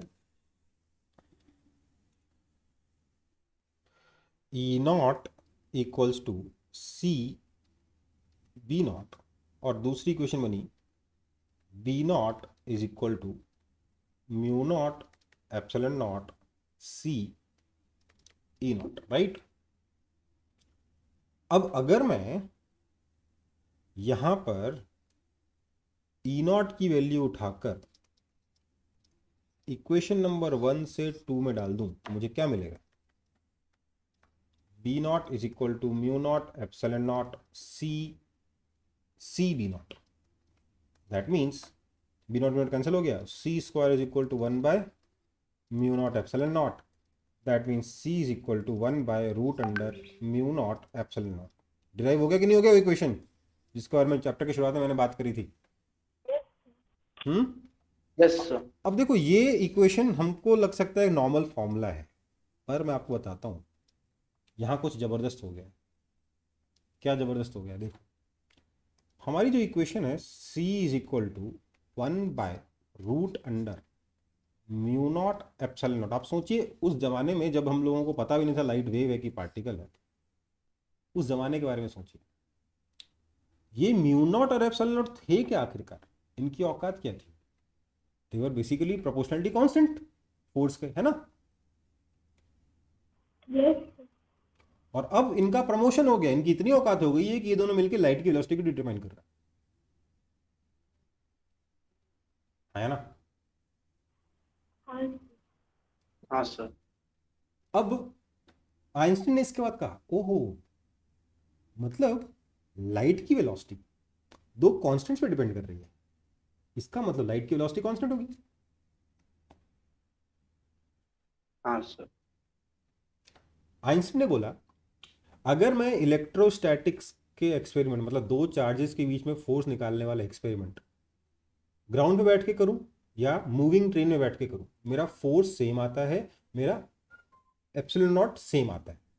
सिमिलरली अगर मैं मैग्नेटिक फोर्स निकालने के एक्सपेरिमेंट ग्राउंड पे बैठ के करूं या मूविंग ट्रेन में बैठ के करूं, मेरा मैग्नेटिक फोर्स भी सेम आता है। मतलब म्यू नॉट और एप्सिलॉन नॉट दोनों ही रेफरेंस फ्रेम पर डिपेंड नहीं करते। इसका मतलब लाइट की वेलोसिटी भी रेफरेंस फ्रेम पर डिपेंड नहीं करेगी। समझ में आई बात? नहीं समझ में आया? तो सर ये तो पहले से ही पता था ना, लाइट का वेलोसिटी फिक्स्ड होता है। लाइट की वेलोसिटी फिक्स होती है, हर एक रेफरेंस में इक्वल होती है। कहने का मतलब ये है कि एक कार है,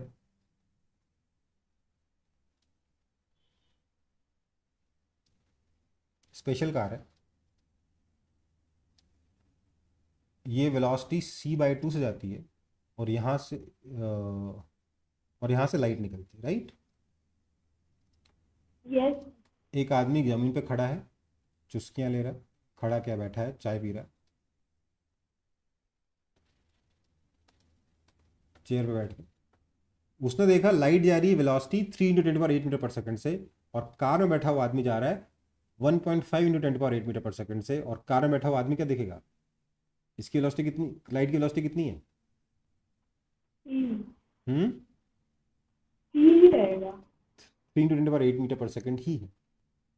इतनी बड़ी बात कह दी आइंस्टीन ने, और इसी के ऊपर थ्योरी ऑफ रिलेटिविटी पूरी की पूरी बेस्ड है, लेकिन वो आपके सिलेबस में नहीं है, इसलिए we need not go there. पर हाँ, इतना समझ में आना चाहिए कि लाइट की वेलोसिटी कांस्टेंट होती है हर एक रेफरेंस फ्रेम में, रेफरेंस फ्रेम से इंडिपेंडेंट होती है। और वहीं पर जाके ना सारा का सारा जो फिजिक्स है ना, एकदम वियर्ड्स चीज़ों के रीजन में चला जाता है, एकदम अजीब अजीब चीज़ें होने लग जाती है, एकदम काउंटर इंट्यूशन से आप सोच ही नहीं सकते हो। सिर्फ मैथ से आपको बता सकते हैं कि आखिर क्या होने वाला है, आप अपने दिमाग से सोच ही नहीं पाओगे। ठीक है, समझ में आई बात? Yes sir. कुछ इतनी भयंकर चीज़ें होने लग जाती हैं कि मेरे लिए टाइम अलग है, आपके लिए टाइम अलग है, और पता नहीं क्या क्या। ठीक है, वो सारी ऐसी चीज़ें हैं जो हमें सिर्फ और सिर्फ वहाँ पर हम लोगों को मैथ्स के ऊपर रिलाई करके चलना पड़ता है। मैथ्स की इक्वेशन सॉल्व करी, जो आंसर आया वही ठीक है। अपने दिमाग लगाओगे तो कुछ समझ में नहीं आएगा, वो सब सिलेबस में नहीं है। ठीक है, अच्छी बात ये है, अभी के लिए नहीं है सिलेबस में। ठीक है, सो सी कितना है? 1/√μ0 × इतनी वेलोसिटी है लाइट की, ये हम लोगों ने डिराइव कर लिया। ओके बेटा, ये हुआ इस चैप्टर का पहला पार्ट। इनफैक्ट 2 पार्ट हो गए। पहले पार्ट में इक्वेशंस हो गई, दूसरे पार्ट में ये वाला डेरिवेशन हो गया। ये डेरिवेशन एनसीईआरटी में नहीं है, पर आप चाहो तो याद, आपको मैंने दिखा दिया कैसे कैसे करते हैं, मैंने की स्टेप्स बता दी। मैथ्स का काम आप लोग कर सकते हो, है ना? आगे बढ़े। Yes sir. और अगर यस। कहीं से और गाइडेंस चाहिए तो HC वर्मा में पूरा डेरिवेशन दे रखा है। ऑल्दो वो इंटीग्रेशन करके नहीं दिखाता, वो भी इंटीग्रेशन की इक्वेशन बनाता है, बोलता है सॉल्व करोगे तो ये मिलेगा। आगे बढ़ते हैं, मतलब वो कैसा करता है। सो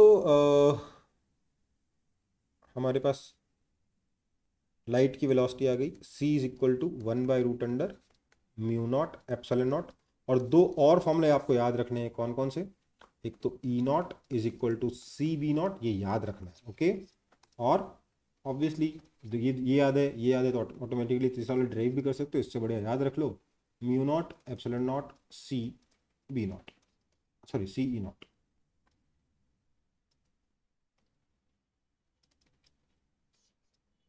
कोई आपत्ति? No sir. Now in a medium, velocity of light कैसे डिटरमाइन करोगे? 1/√μ0 μ × ε, आया ना? आया ना?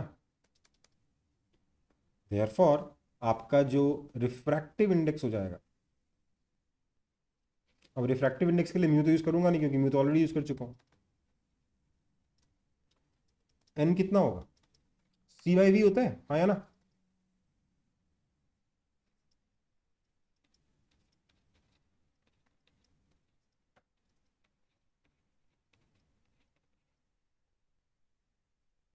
ओके बेटा, and it is always going to be greater than equal to 1. okay, yes or no?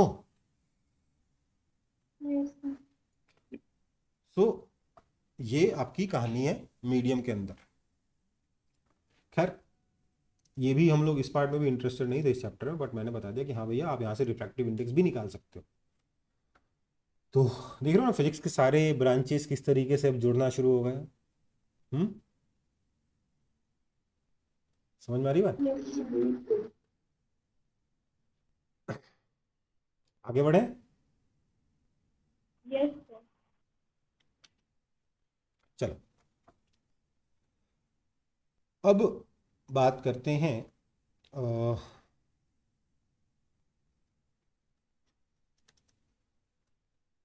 Energy density in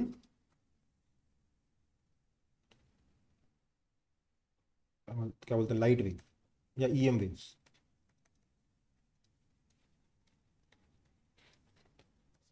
waves के अंदर एनर्जी डेंसिटी कैसी है इसके बारे में अब बात करेंगे। तो देखो पहले बात करेंगे इन इलेक्ट्रिक फील्ड। हमें मालूम इलेक्ट्रिक फील्ड में एनर्जी डेंसिटी कितनी होती है, du/dv electric field is equal to half epsilon naught E square. Yes और no? Yes or no? Yes, sir. That is equal to half epsilon naught E naught square sin square omega into t minus x by c। आया ना? बोलो। Yes, sir. Therefore average energy density इन electric field कितना हो जाएगा, इसका average. ये तो constant है किसी वेव के लिए, साइन स्क्वायर का एवरेज होगा ना, चाहे आप अलग अलग पोजीशन पे निकालो चाहे आप अलग अलग टाइम पे निकालो। साइन स्क्वायर का एवरेज कितना आएगा, 1/2 आया ना? Yes. This is 1/4 epsilon naught E naught square. ठीक है। नाउ इन मैग्नेटिक फील्ड, अगर मैं मैग्नेटिक फील्ड के बारे में बात करूं तो du/dv आप अगर मैग्नेटिक फील्ड का निकालोगे तो you will get that is equal to 20/2 mu naught आया ना, 1/2 mu not into B square that is equal to 1/2 mu not into B naught square sine square जो कुछ भी था ये, है ना? यस और नो? बोलिए। Which means average value of energy density of magnetic field is equal to 1 B square B naught square by 4 mu naught, है ना?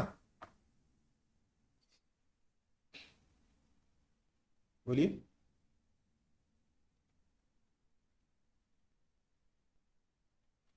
बोलिए। Yes, sir. और you can prove it to be equal to half epsilon naught E naught square. Okay, sorry half नहीं, 1/4। Actually आप इसको और इसको भी इक्वल प्रूफ कर सकते हो क्योंकि ऑब्वियसली ये दोनों इक्वल होंगे तो वो भी इक्वल होगा ही होगा। क्यों? क्योंकि वी ऑलरेडी नो कि बी नॉट कितना होता है। सर बी नॉट होता है, बताइए तो, mu not epsilon naught C E naught that is equal to root mu not epsilon naught E naught. This implies B naught square is equal to mu not epsilon naught E naught square. देख इसको यहां डालोगे B not की जगह तो ये मिलेगा कि नहीं मिलेगा?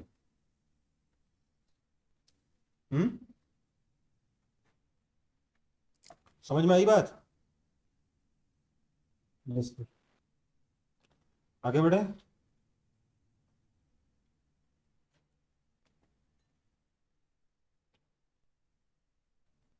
Yes, sir.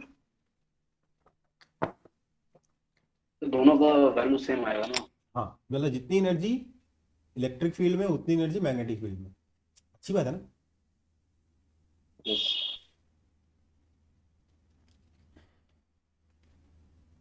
बढ़ूं आगे? Yes, sir. देखो हमें क्या मिला है, हमें ये मिला है कि du बाई डी, आप चाहे तो इसको इलेक्ट्रिक फील्ड में ले लो, चाहे आप du by D magnetic field में ले लो। ये कितना आया? Half epsilon naught E naught square sine square जो भी फेस था, right, omega T minus X by C, right, है ना? ठीक है। देयरफॉर मैं ये लिख सकता हूं कि du by D in complete wave, ये कितना हो जाएगा? दोनों का सम,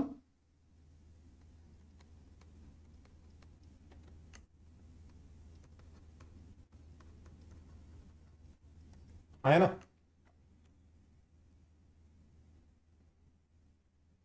बोलो। Yes, sir. तो मतलब average energy density for wave कितना होगा? साइन स्क्वायर का average half, this is basically half epsilon naught E naught square, या आप चाहो तो इसको V naught square by 2 mu naught भी कह सकते हो, कह सकते हो कि नहीं? हाँ, कॉपी कर लो।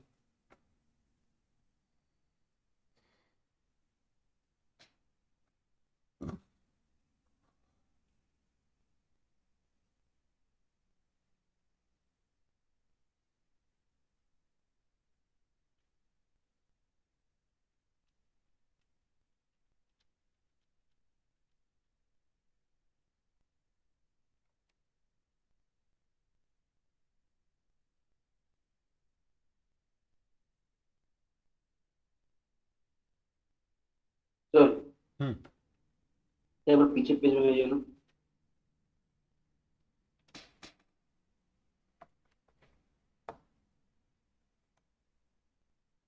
हो गया?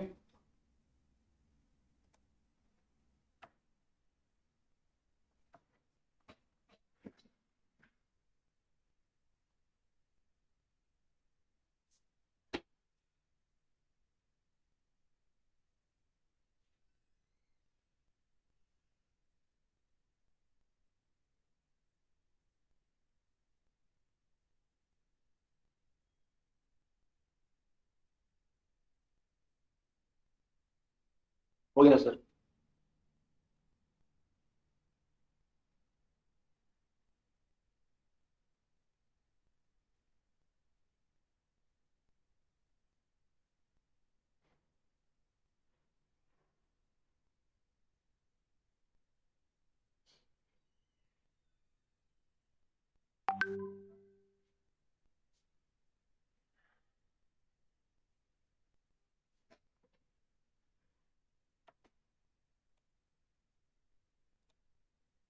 कॉपी करो जल्दी जल्दी।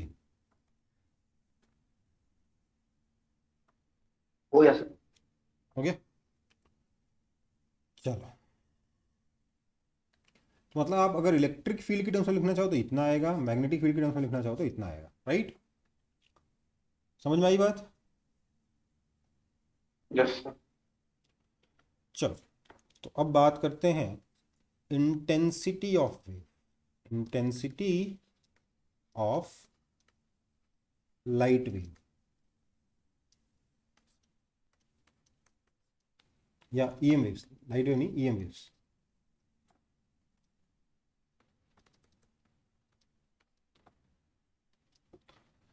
ईएम वेव्स की इंटेंसिटी कितनी होगी?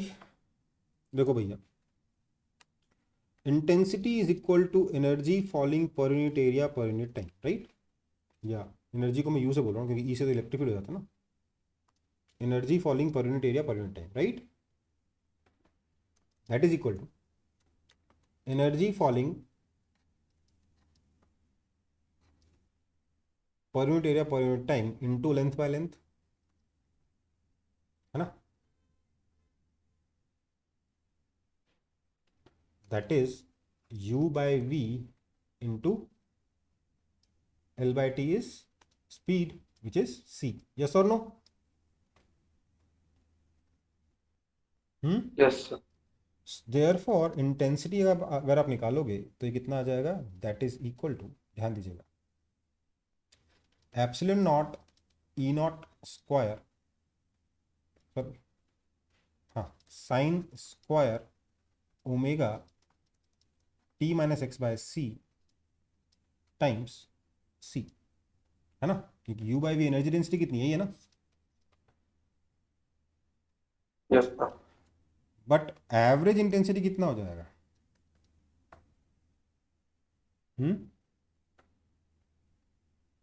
दिस इज बेसिकली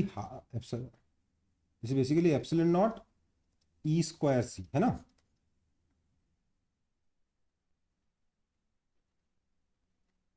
या फिर आप इसको B square by mu not into C भी बोल सकते हो कि नहीं बोल सकते हो? Yes, sir. चलो, एवरेज इंटेंसिटी कितना हो जाएगा इसका average? That is half epsilon naught E naught square C या फिर B naught square by 2 mu not into C, है ना? देखो, मेरे को ये वाला फॉर्मूला सबसे अच्छा लगता है, बाकी आपकी चॉइस. मतलब ये याद है तो बाकी तो अपने आप याद हो जाएगा ना. एवरेज कैसे समझ में आ रहा है?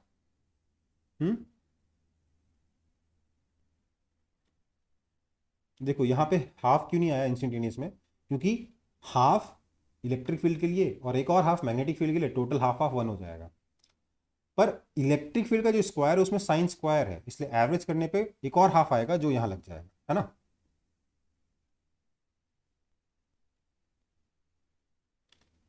मैं मैथ्स बोल रहा हूँ और कुछ नहीं, बाकी आपकी चॉइस. आपको जैसे समझना है समझ लीजिए, मैं बस फॉर्मूले निकाल के बता दे रहा हूँ, ठीक है?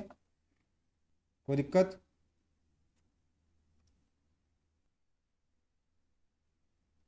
सर इस चैप्टर का वेटेज बहुत ज्यादा है. बेटा अभी 5 मिनट में चैप्टर खत्म हो जाएगा, वेटेज ज़्यादा कैसे? बट एकदम लल्लू चैप्टर है, तो छोटा चैप्टर है, क्यों परेशान हो रहे हो आप? ठीक है सर. देखो, उस डेरिवेशन को छोड़ दोगे तो बाकी सब आसान है. बाकी उस डेरिवेशन भी आसान है, बस एक बार खुद से करने की बात है. अगर आप सोचोगे कि टीचर पढ़ाएगा या किताब पढ़ोगे आपको डेरिवेशन समझ में आ जाएगा, नहीं आएगा, ठीक है? इनफैक्ट ये सारी चीज़ें जो भी मैं बता रहा हूँ ना थ्योरी में, जितने भी डेरिवेशन है सबके सब खुद से करोगे, सब आसान है. पहली बार में फिर से ये वैसा ही चैप्टर है जो थोड़ा डिफिकल्ट लगता है, ठीक है? बट इसका क्वेश्चन एग्जाम में छोड़ के आना पाप है, इतना लल्लू चैप्टर है. Okay sir. वेटेज बहुत ज़्यादा नहीं है पर पढ़ना जरूरी है. अगर आ गया तो बता रहा हूँ, आपके जितने कॉम्पिटिटर है सब सॉल्व करके आएंगे. अगर आप सॉल्व करके नहीं आते तो पीछे हो जाओगे. सर. हाँ बेटा. सर वो E naught epsilon naught into E naught square होगा ना? हाँ, सर आप ई स्क्वायर लिखे हैं सर, वो ऊपर वाला. यहाँ पर ई स्क्वायर, क्योंकि ये तो ई स्क्वायर है ना बेटा, पूरा पूरी. Okay sir. हम्म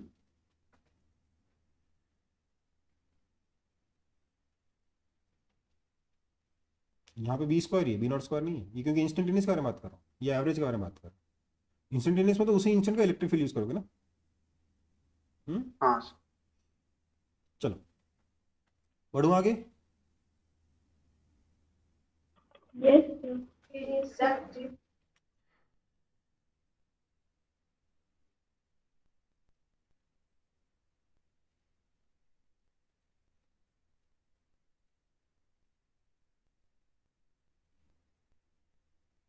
हो गया सर. हो गया.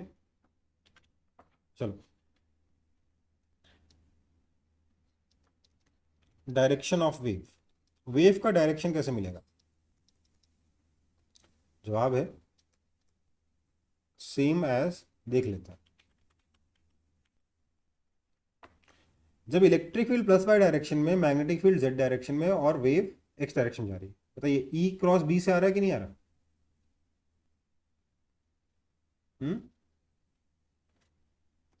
इधर आपका इलेक्ट्रिक फील्ड है, इधर आपका मैग्नेटिक फील्ड है. जब जब प्लस वाई डायरेक्शन में इलेक्ट्रिक फील्ड है, प्लस जेड डायरेक्शन में मैग्नेटिक फील्ड है, वेव एक्स डायरेक्शन में जा रही है, तो ई क्रॉस बी से वेव का डायरेक्शन आ रहा है।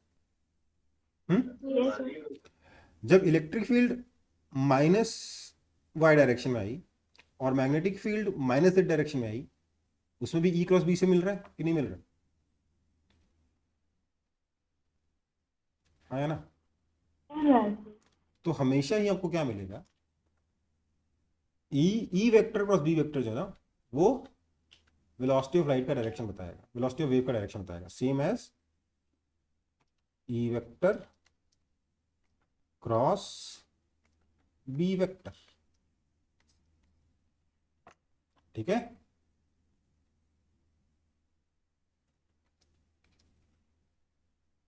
Okay, so this brings us to our next topic, that is pointing vector. अब बोलोगे सर ये क्या है Poynting vector? This is nothing but intensity with तो डायरेक्शन। वाई होगा। हाँ, वाई है ये, पी ओ आई नहीं, वाई है। This is nothing but intensity with direction, basically intensity vector है, लेकिन इंटेंसिटी स्केलर क्वांटिटी होती है तो लिख नहीं सकते, तो उसी का नाम क्या दे दिया हम लोगों ने, पॉइंटिंग वेक्टर नाम दे दिया। ठीक है, मुझे बताइए इंटेंसिटी है कितनी? तो सर अगर इंस्टेंटेनियस के बारे में बात करूं तो this is epsilon naught E square C, है ना? Epsilon naught E square C, है ना? कोई दिक्कत? That is equal to epsilon naught E C into एक इलेक्ट्रिक फील्ड को क्या मैं सी बी लिख सकता हूं, क्योंकि electric field is equal to C times magnetic field, है ना? बोलिए। Yes, sir. That is equal to epsilon naught E B into C square. Now C square is 1 by mu naught epsilon naught.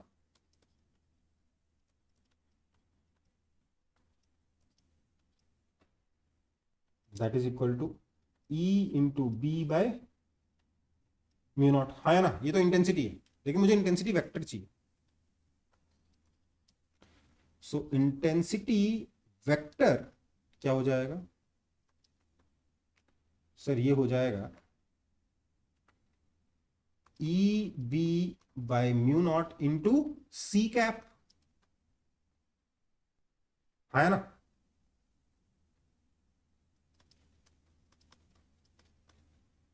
C cap क्या है? Velocity of light के direction में unit vector, है ना? Yes, sir. That is, ध्यान दीजिएगा, that is E vector cross B vector by E B, क्योंकि electric field और मैग्नेटिक फील्ड तो परपेंडिकुलर डायरेक्शन में हमेशा, तो क्रॉस प्रोडक्ट करोगे तो क्या आएगा, E B sine 90 degree, E B आएगा। तो वेक्टर को उसके मैग्नीट्यूड से डिवाइड कर दे, यूनिट वेक्टर मिला कि नहीं मिला? दिस मीन्स आपका जो इंटेंसिटी वेक्टर आया दैट इज इक्वल टू कितना आया, 1 by mu naught E vector cross B vector, right? Yes, sir. Copy कर लो।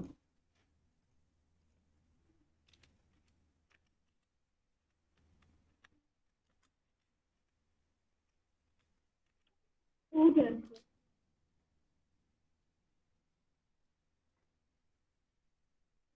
सर हम्म, सर वो सेकंड स्टेप में सर सी कैप की जगह वो कैसा है वो बोल दिया ना। C cap is, C cap का डायरेक्शन और इस वेक्टर का डायरेक्शन सेम है ना, है ना? डायरेक्शन ऑफ वेव क्या है, ई क्रॉस बी वाला ही है ना? हाँ सर। तो मतलब मेरे को क्या चाहिए, ई क्रॉस बी के डायरेक्शन में यूनिट वेक्टर चाहिए। दैट इज, किसी भी वेक्टर के डायरेक्शन में यूनिट वेक्टर कैसे निकलेगा, उसको उसका मैग्नीट्यूड से डिवाइड कर दो, that is E B. Okay sir, ठीक है, हो गया सर। हो गया।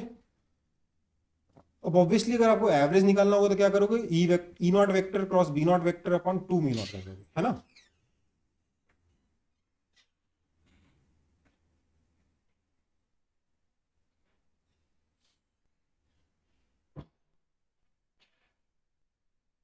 समझ में आई बात?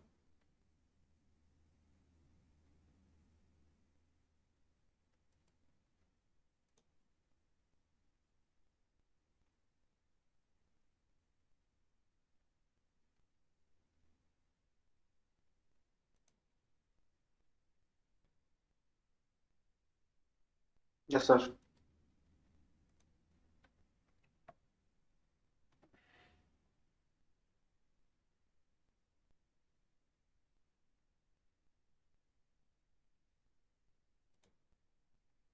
मुझे थोड़ा सा कंफ्यूजन है कि वो एवरेज वाले को पॉइंटिंग वेक्टर कहते हैं कि इंस्टेंटेनियस वाले को पॉइंटिंग वेक्टर कहते हैं। तो एक सेकंड रुक जाओ, मुझे तुरंत बता देता हूँ, बुक में देखेंगे। नहीं, इंस्टेंटेनियस वाले को ही पॉइंटिंग वेक्टर कहते हैं, ठीक है। और जनरली इसको एस वेक्टर से रिप्रेजेंट किया जाता है, ठीक है बेटा। सही, मेरे को जो लग रहा था वही सही है। एवरेज अगर इसका निकालना तो क्या करोगे, E naught vector cross B naught vector upon 2 mu naught कर दोगे, ठीक है बेटा। कोई दिक्कत? क्योंकि इसमें भी एक साइन आएगा, इसमें भी एक साइन आएगा, राइट। साइन स्क्वायर आ जाएगा, साइन स्क्वायर का एवरेज क्या होगा 1/2। तो E naught vector cross B naught vector by 2 mu naught average आ जाएगा। हालांकि ये इंटेंसिटी इसको आई वेक्टर से रिप्रेजेंट नहीं करती, मैंने आपके लिए बता दिया था कि इंटेंसिटी वेक्टर है, इसको रिप्रेजेंट किससे करते हैं, एस वेक्टर से करते हैं। ओके बेटा।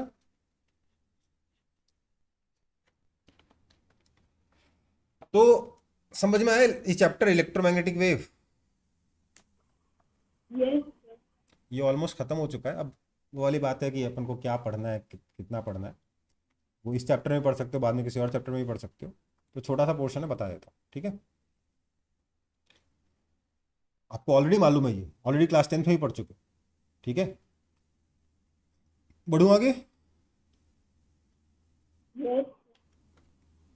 Okay, types of EM waves कौन कौन से होते हैं भाई? सर एक तो होता है विजिबल,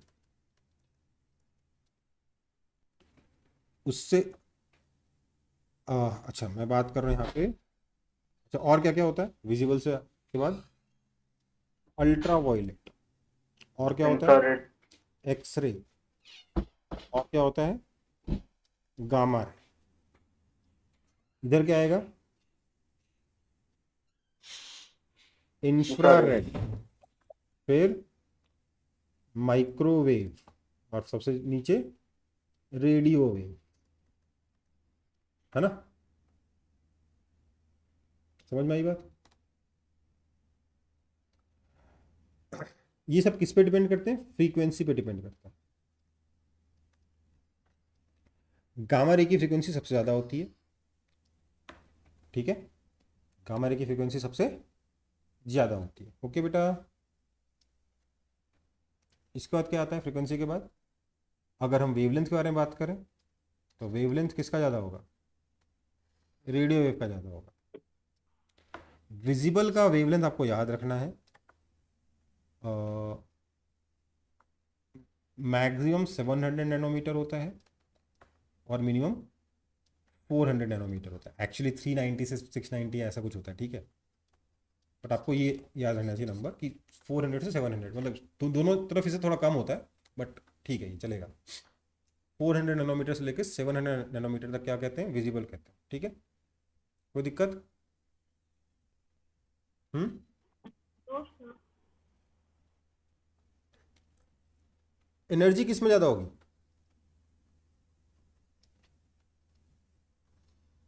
जिसकी फ्रीक्वेंसी ज़्यादा होती है उसके पास ज़्यादा एनर्जी होती है, ठीक है। वैसे तो इंटेंसिटी अलग चीज़ है, उसमें और भी चीज़ें आती हैं, बट एनर्जी किसकी ज़्यादा मानी जाएगी फिर भी? जिसकी फ्रीक्वेंसी ज़्यादा है। क्योंकि ये हम किस हिसाब से बात कर रहे हैं, ये बेसिकली वेव थ्योरी से थोड़ा अलग चलेगा, ये क्वांटम थ्योरी पे चलेगा, तब यहाँ पे ये वाली बात बोली जा सकती है, अदरवाइज नहीं बोल सकते। सो ये कुछ बेसिक वेव्स हैं जो आपको पता होनी चाहिए। अब देखो अलग अलग वेव के क्या क्या यूजेज एंड एप्लीकेशंस हैं, उसको आप रीडिंग कर लीजिएगा बुक से। यूजेज एंड एप्लीकेशंस जो भी हैं रियल लाइफ में, रीड फ्रॉम बुक, क्योंकि इसके ऊपर क्वेश्चन बोर्ड में भी आ चुके हैं, जेईई मेन में भी आ चुके हैं, नीट में भी आ चुके हैं, ठीक है। सब कुछ जानते होगे, इतनी बेसिक सी चीज़ नहीं जानते होगे तो दिक्कत हो जाएगी ना, क्योंकि ये तो क्लास 10 में ही पढ़ाया जाता है बच्चों को, है ना। हाँ सर। सो ये चैप्टर खत्म हो गया, मैंने काफ़ी डिटेल में कराया, खत्म हो गया, है ना। ये डिफिकल्ट था कि एसी डिफिकल्ट था? कौन सा डिफिकल्ट है? ऐसी। एसी डिफिकल्ट है इस, ठीक है, मतलब इसको आप एक बार, मैं आपको बता रहा हूँ इसमें ना ज़्यादा कुछ, पहली बार सुन पढ़ने में एसी भी अजीब लगता है, ये भी अजीब लगता है थोड़ा सा, पर ये वाला जो है चैप्टर, इसको आप अगर एक बार ठीक से देख लोगे समझ में आ जाएगा। और इसमें प्रैक्टिस भी बहुत ज़्यादा करने की जरूरत नहीं है। HC वर्मा के पीछे जो एक्सरसाइज है उसको पूरा सॉल्व कर लीजिए, ऑब्जेक्टिव भी सब्जेक्टिव भी। ऑब्जेक्टिव में कुछ एक बहुत अच्छे क्वेश्चन है वो भी सॉल्व करने हैं और सब्जेक्टिव भी सॉल्व करना है। कॉन्सेप्ट्स बन जाएंगे इस चैप्टर में जितनी जरूरत है। ज़्यादा क्वेश्चंस नहीं है, कुल मिला के शायद 20-25 होंगे, 20-25 भी नहीं है, कम ही है। मतलब मैं बोल रहा हूँ, मैं अगर सॉल्व करूंगा तो मेरे को 20 मिनट लगेंगे, आप सॉल्व करोगे आपको 1 घंटा लगेगा। ठीक है, क्वेश्चन है क्या तो 9 क्वेश्चन है। 9 क्वेश्चन, तो मतलब ऑब्जेक्टिव सब्जेक्टिव मिला के बोल रहा हूँ 20 के आसपास होंगे, उतने उसको सॉल्व कर लो, चैप्टर फिनिश, कहानी खत्म। ठीक है, नेक्स्ट क्लास हम लोग शुरू करेंगे ऑप्टिक्स। नेक्स्ट क्लास कल ले सकता हूँ मैं? थोड़ा बहुत ले लेते हैं ना, क्योंकि मैं 10 दिन पीछे हूँ अभी भी सिलेबस में। काफ़ी तो कवर हुआ है पर 10 दिन का अभी भी लैग चल रहा है। अगर मेरे को इस सर सैटरडे, हाँ सर कल लीजिएगा तो संडे को भी लीजिएगा। संडे को डाउट ले लेता हूँ। ओके। ठीक है, कल सर प्लान, अभी स्कूल में एग्जाम चल रहा है। तो मेरे को एक्स्ट्रा क्लास कब दोगे मेरे को, क्योंकि 10 दिन कवर करने में मेरे को कुल मिला के 3 एक्स्ट्रा क्लास और चाहिए। अच्छा, किसी के भी एग्जाम में ऑप्टिक्स आ रहा है क्या? No sir. किसी के भी एग्जाम में नहीं आ रहा? No sir. तो ठीक है, मैं अगले महीने ले लूंगा, कोई दिक्कत नहीं। ठीक है, मत दो मुझे भी, कोई फर्क नहीं पड़ता, आई विल मैनेज। अगर ऑप्टिक्स नहीं आ रहा है तो फिर अगली क्लास से तो ऑप्टिक्स शुरू करना है। ठीक है, अब मेरे को, मैं सितंबर में ऐसे भी बहुत कम क्लासेस मान के चलता हूँ, अपनी जो नॉर्मल शेड्यूल बनाता हूँ उसमें मैं मान के चलता हूँ सितंबर में आधी दिन ही क्लासेस मिलेंगी मेरे जितना शेड्यूल है उससे, तो दैट इज़ ओके। अगर अभी नहीं भी लेते हैं एक्स्ट्रा क्लास, बाद में सिर्फ रेगुलर क्लास में मिल जाती है, या फिर रेगुलर क्लास बंद करके सिर्फ सैटरडे संडे भी क्लास ले लेते हैं तो भी मेरा काम हो जाएगा। ठीक है, चलते हैं फिर, tata bye bye. Bye sir. ठीक है बेटा, बाय, मिलते हैं अगली क्लास में। Thank you sir. आप कुछ पूछना है? नो सर, बोल रहे कि thank you sir. Thank you, okay ठीक है बेटा, थैंक यू।